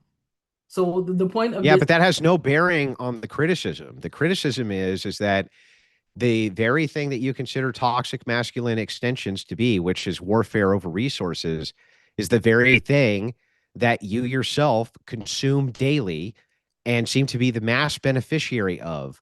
The same toxic masculinity that you hate is the very same toxic masculinity which keeps your ass pampered in a Western nation. okay, That's where the contradiction is. You saying, I wish that men would avoid killing innocent people in the procurement of those resources. Sure, I concede the point, but it has no bearing on whether or not men are going to have to go out and kill other men for those resources, Leslie. okay, and about a couple minutes ago, you just conceded to the fact that a favorable benefit can come out of something that is problematic. That's all. I just want to know if toxic masculinity. Yeah, but how about if I don't consider it problematic though that men are killing other men for resources. I don't consider that a I asked you problem. before if you have a problem with innocent people being killed. That's a different That's a question, isn't problem. it? That's a That's different a question. problem. That's a different question than if I have a problem with men killing each other for resources to innocent bystanders being killed in the process. Those are two different questions. Okay, so you think that men killing each other for resources as the only means to solve the issue of accessing resources? If said issue, the only means of resolving it is through killing each other, yes, I don't consider that to be toxic. I consider that to be the necessary state of existence. Okay, do you think it's a problem that other means have not been explored? Well, it depends. So it would Exactly. depend on the situation. But in this particular case, for sure you're the beneficiary of Okay, for sure you're the beneficiary of this, and you don't seem to care that much when it's in favor of you. That's all I'm saying. so what we just learned right now is that favorable outcomes can come up from something that still is A problematic. thing which was never in dispute. Okay, so then we kind of agree on that. Yeah, We so agree okay, that yeah, I got it. even though But toxic masculinity, why aren't you out there in a picket line then, even though Leslie? toxic masculinity can somehow can produce something positive, that doesn't mean All it's right, well then let's ask it in reverse, Leslie. Would you prefer that the state of affairs in your nation was that your standard of living and everybody else's dropped by 50% or more if it meant that this toxic masculinity of perpetual warfare for resources stopped?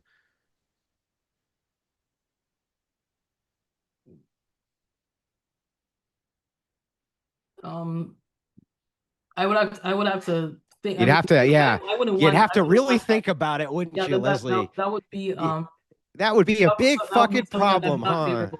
Yeah, that would not be so favorable for you. So when it's favorable for you that innocent people get killed and murdered and this and that, if it's going to decrease your standard of living and everybody else's, well, then maybe we could just turn a blind eye to the little kids in Africa getting I didn't say machine that. gunned down. Maybe we could That's just turn a something that blind eye to it, right, Leslie? Because if they get machine gunned down, but it keeps your standard of living high, who cares, right? no, Fuck it.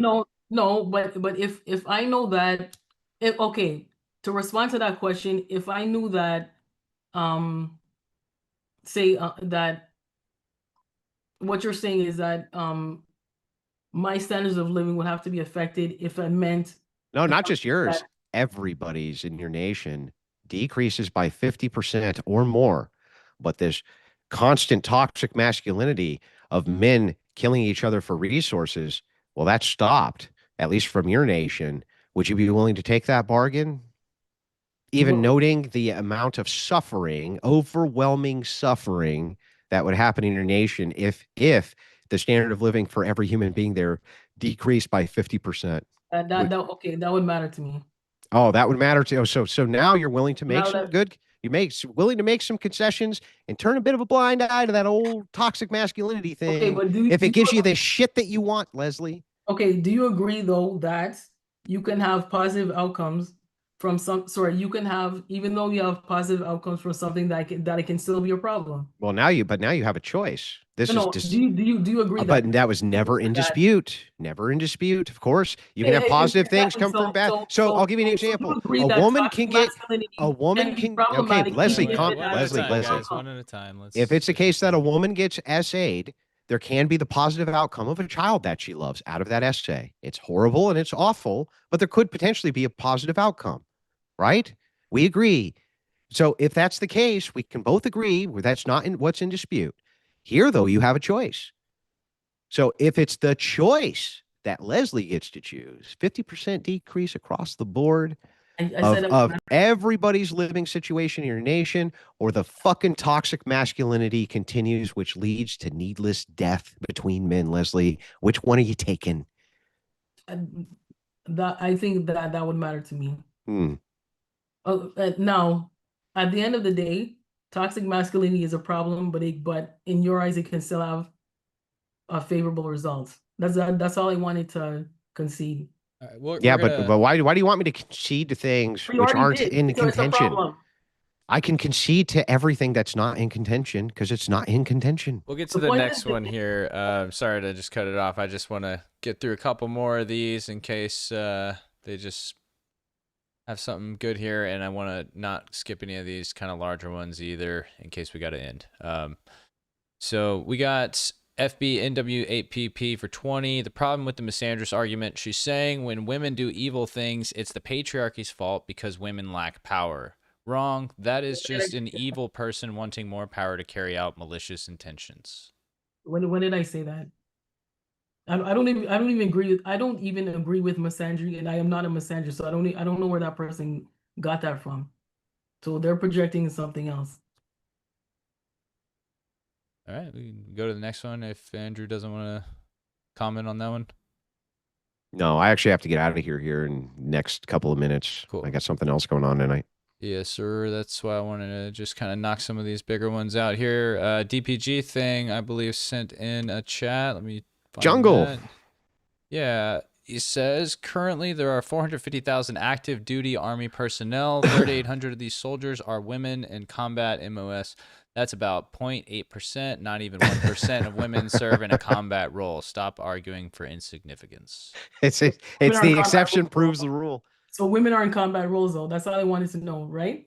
Thanks. You mean the thing that was never again in contention? So you said they're not. You said they're pay clerks, and that's it. That's what you said. No, I literally conceded 8,000 different ways that some women are in combat roles. That exception actually proves the rule.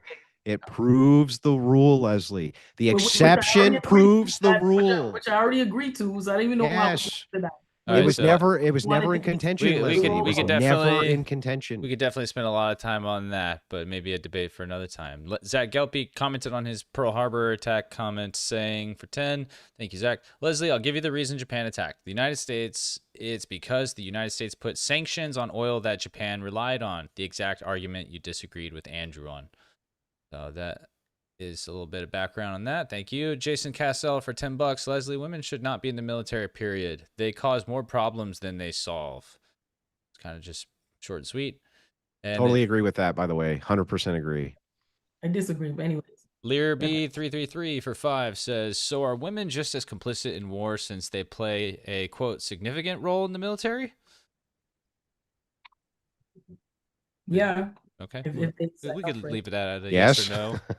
Austin Andrews for 5 says, I've never heard someone so confident while being unable to follow simple logic. Hard to watch someone being so condescending while sounding so stupid.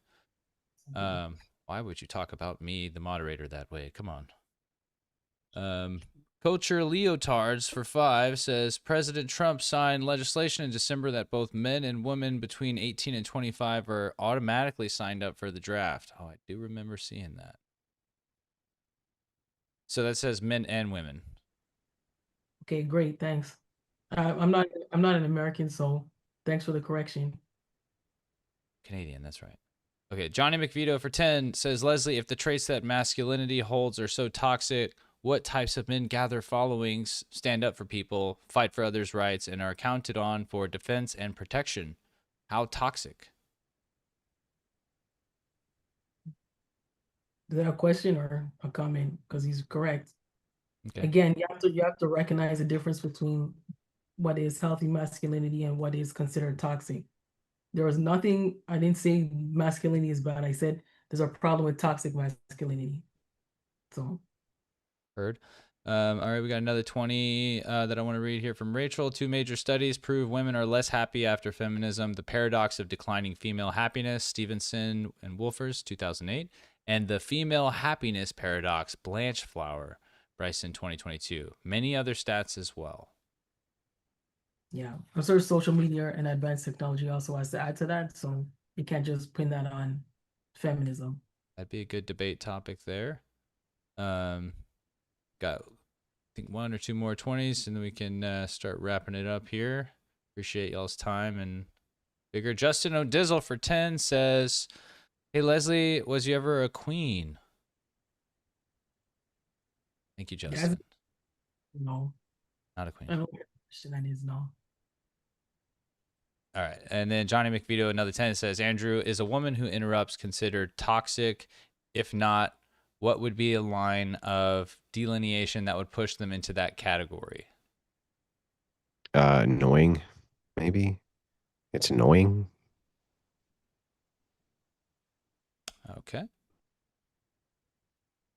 And then I'm not sure which arbitrary threshold we would push for the other side of the question for toxicity, because it seems to be extraordinarily subjective. And the idea of even what is masculine seems to be extraordinarily subjective. But there does seem to be some universals that people generally agree to for masculinity. But this delineation for toxicity can be as much as boxing, for instance. Boxing is toxic masculinity. And it's like, I think that that would be overwhelmingly rejected by the majority of people, even for the arbitrary nature of what the concept is itself. okay, just a couple left here. Appreciate you letting me rapid fire them.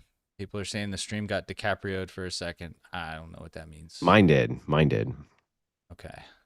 Some reason there was some there's been a couple of times where there's been a little bit of internet lag on my stream this side. Intel is wild. This is the last comment here. 5 says, "Leslie is speaking now." And that would be the last one there. We got new members. We appreciate all y'all. We appreciate the debaters for coming out tonight, Leslie and Andrew. And if you guys want to give a quick shout out on your channel or where you're at on the internet here to find you and your channels, have the chat go and check it out. Yeah. So my name is Andrew Wilson. I'm the host of The Crucible. That's basically it for me. I'm a debater, an entertainer. I even do a bit of satire, cartooning, all sorts of different things on my channel. But basically, politics is where you'll find me mostly debating with progressives across the entire spectrum. And Leslie, you got a channel you want to shout out real quick?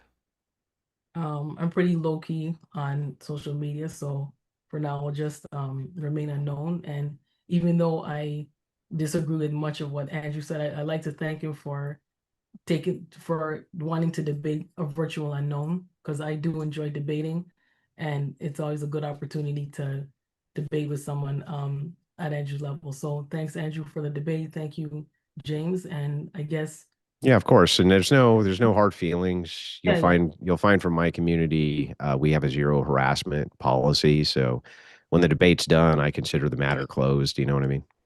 same here. So no platform to share, but just look out for my next debate whenever that is. Awesome. Well, yeah, appreciate you getting your start on MDD. And you guys have a wonderful night. We weren't done yet. Check out DebateCon 8. Get your tickets in the description there. And then we also have all the memberships there if you want to stream it, if you can't make it in person. So we super appreciate you guys for supporting the channel, staying up late with us. And you have a wonderful night. You too, man. Right.